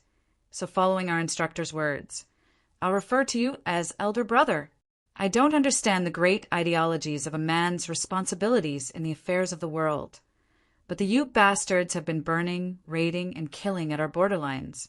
There's no evil that they won't commit. 30 years ago, our army started to retaliate, but the Southern Ute abuse and humiliate before killing the Chinese in their territory. They burned Chinese factories, and countless compatriots have been brutally murdered. Although a few decades have passed, these devils haven't stopped their actions, and even though it's more subtle, they are still a threat to us. This time, a few of my team members were surrounded by the Yu, so even if I, Guichi, die, I will save them. On the behalf that we're all Chinese, I want to ask for your help. Moreover, since we're really familiar with the surroundings here, if you help me rescue my teammates, I'm willing to help you find what you're looking for. Guichi finished his monologue and looked at Yi Emo fervently. Yi Emo stayed silent for a moment. He didn't have any good impression for those Yu devils, and as for Guichi helping him with his search, that wouldn't be necessary. He had already been looking for a few days, so he didn't think that Guichi and his team could help him find it. However, this Guichi had some reason to his words. He was a Chinese right now, and since he should be helping out with this simple task. Thinking about this, Yi Emo nodded and said, "Brother Guat is right. Don't mind my words just then. I didn't think it through. Let's be on our way then. Meanwhile, tell me the situation in detail. A few pesky, you are no threat to me." "Thank you, Elder Brother Yi." Guichi saw that Yi Emo had agreed and saluted with his fist delightedly. He understood that Yi Emo wasn't a heartless person. He was probably living in reclusion for some time and had faint views of some concepts. Guichi picked up 3 guns and gave one to Yi Emo, but Yi Emo waved his hand. "No need. I don't like to use guns. It's troublesome to hold in your hand." Guichi suddenly remembered the situation when Yi Emo killed those strong soldiers with his bare hands and gave up on the thought. After hearing Guichi's details on the situation, Yi Emo finally understood that it wasn't that Guichi and his squad were weak. There were 6 people in Guachi's squad, and when they were doing a mission on the borderline, they had been ambushed in the forest. Although the attacker didn't show their identity, Guichi firmly believed that they were you. In the ambush, 2 people died and 3 were trapped. Only Guichi managed to escape. The place they were trapped at was called the Han Chan Cave. Guichi said that if it wasn't that the geology benefited them, their whole team would have been annihilated. When they were ambushed, they tried to break through, but the only one who managed to escape was him, and if it had not been for Yemo, even he wouldn't have been able to go any further. The Han-chan cave wasn't very close, and Guichi led Yemo on a 2-hour walk before arriving. Just when they neared the cave, they heard a gunshot. When the gunshot sounded, Guichi immediately said in joy, "They haven't been captured yet. This is my squad member's gun. I can tell by the sound." Meanwhile, Yemo was also overwhelmed with joy. However, it was because he had realized that the place Fong Nan was describing was exactly like this Han-chan cave. Although he hadn't seen the evergreen yet, the surrounding was exactly as Fong Nan had described. It seemed that he needed to be more willing to help people. Otherwise, he was sure that he wouldn't have been able to find this place in 2 hours. Elder brother Yi, what now? Although Guichi was an elite in the special forces, he knew that he was a far cry from Yemo. Now that he knew his teammates weren't in enemy hands, his thinking immediately became more fluid. However, he was aware that even if his teammates weren't in enemy hands, they probably wouldn't be able to last long. They were most likely going to run out of ammo very soon. Otherwise, if the team had enough ammunition, they wouldn't fire so scarcely. How many people are against us? Yemo returned to his senses. If he wanted to find what he was looking for, first, he had to finish off all the people that trapped Guichi's teammates here. From the number of gunshot sounds during the ambush, I think there were at least 20 people, and at the time we had also finished off 3 to 4 men. It looks like my teammates haven't been captured yet, and my guess is that they are trying to hold out until the nightfall before breaking through the lockdown. However, the enemy should be aware of this too, and wouldn't let my teammates last that long. I think they might be thinking of a strategy right now. Guichi's reply was quite precise. Yemo nodded and said, "You stay carefully behind me and don't fire unless absolutely necessary. I'll take care of the rest." Guichi knew that Yemo silently killed 3 special ops at that time, so he didn't have the slightest doubt about his words. If he were in the shadows, then 16 people really weren't enough to deal with someone as mighty as him. He even wondered who was stronger between Yemo or Su-Shi, who the authorities sent to teach them for 3 days. While Guichi was still thinking, Yemo had already moved out. The Han-chan cave was within a valley, so this place was easy to defend but hard to invade. Although he didn't know why those people chose to ambush Guichi here, Yemo knew that it was either due to a time constraint or Guichi's team was able to retreat here in time. Yemo's spirit sense could already reach out to a radius of 7 meters, and when it was close to the Han-chan cave's valley, Yemo immediately discovered 6 people hidden not far away. If Guichi didn't make the wrong judgment, then it meant that they had reinforcements elsewhere. There was a loud bang as a bomb exploded outside the Han-chan cave, creating a huge mushroom cloud. It seemed that these people didn't want to kill them, but were using the bombs to threaten the people inside. Yemo shot out 6 nails which went into the back of their heads or into their temples. The 6 men died quickly and silently. The outside of the Han-chan cave had a fan shape, so although it was easy to hold the position, it was also incredibly easy for the people from the outside to trap them. Yemo walked along the fan shape and killed his way through. Unfortunately, when he killed the 21st person, he was finally discovered by the last 3 people because the person Yemo had just killed was communicating with them, and his voice just suddenly dropped. From his cries for help, they immediately found Yemo. 3 gunshots resounded, although Yemo's spirit sense had scanned their movement, and he dodged at the right time. There was still a blood slash on his arm. These people were much stronger than the 13 turbos, and the guns in their hands were also much more sophisticated than the trash used by the 13 turbos. He was actually injured. Enraged, Yemo shot out 6 nails at once. 2 people were killed straight away as 2 nails reached them, while the remaining 4 nails smashed to mesh the face of the man who hurt him. "Come over," Yemo called to Guichi. Of course, Guichi had realized by now that there definitely weren't just 16 or 17 people. 6 or 7 more people came. He said embarrassingly, "I apologize, elder brother Yi. It seems that I had the wrong information." "Hurry up and meet up with your team." Yi Emo waved his hand and said, "You're tuning in to the Thunder Spear YouTube channel. Don't forget to subscribe and join us on this journey to catch the most captivating stories."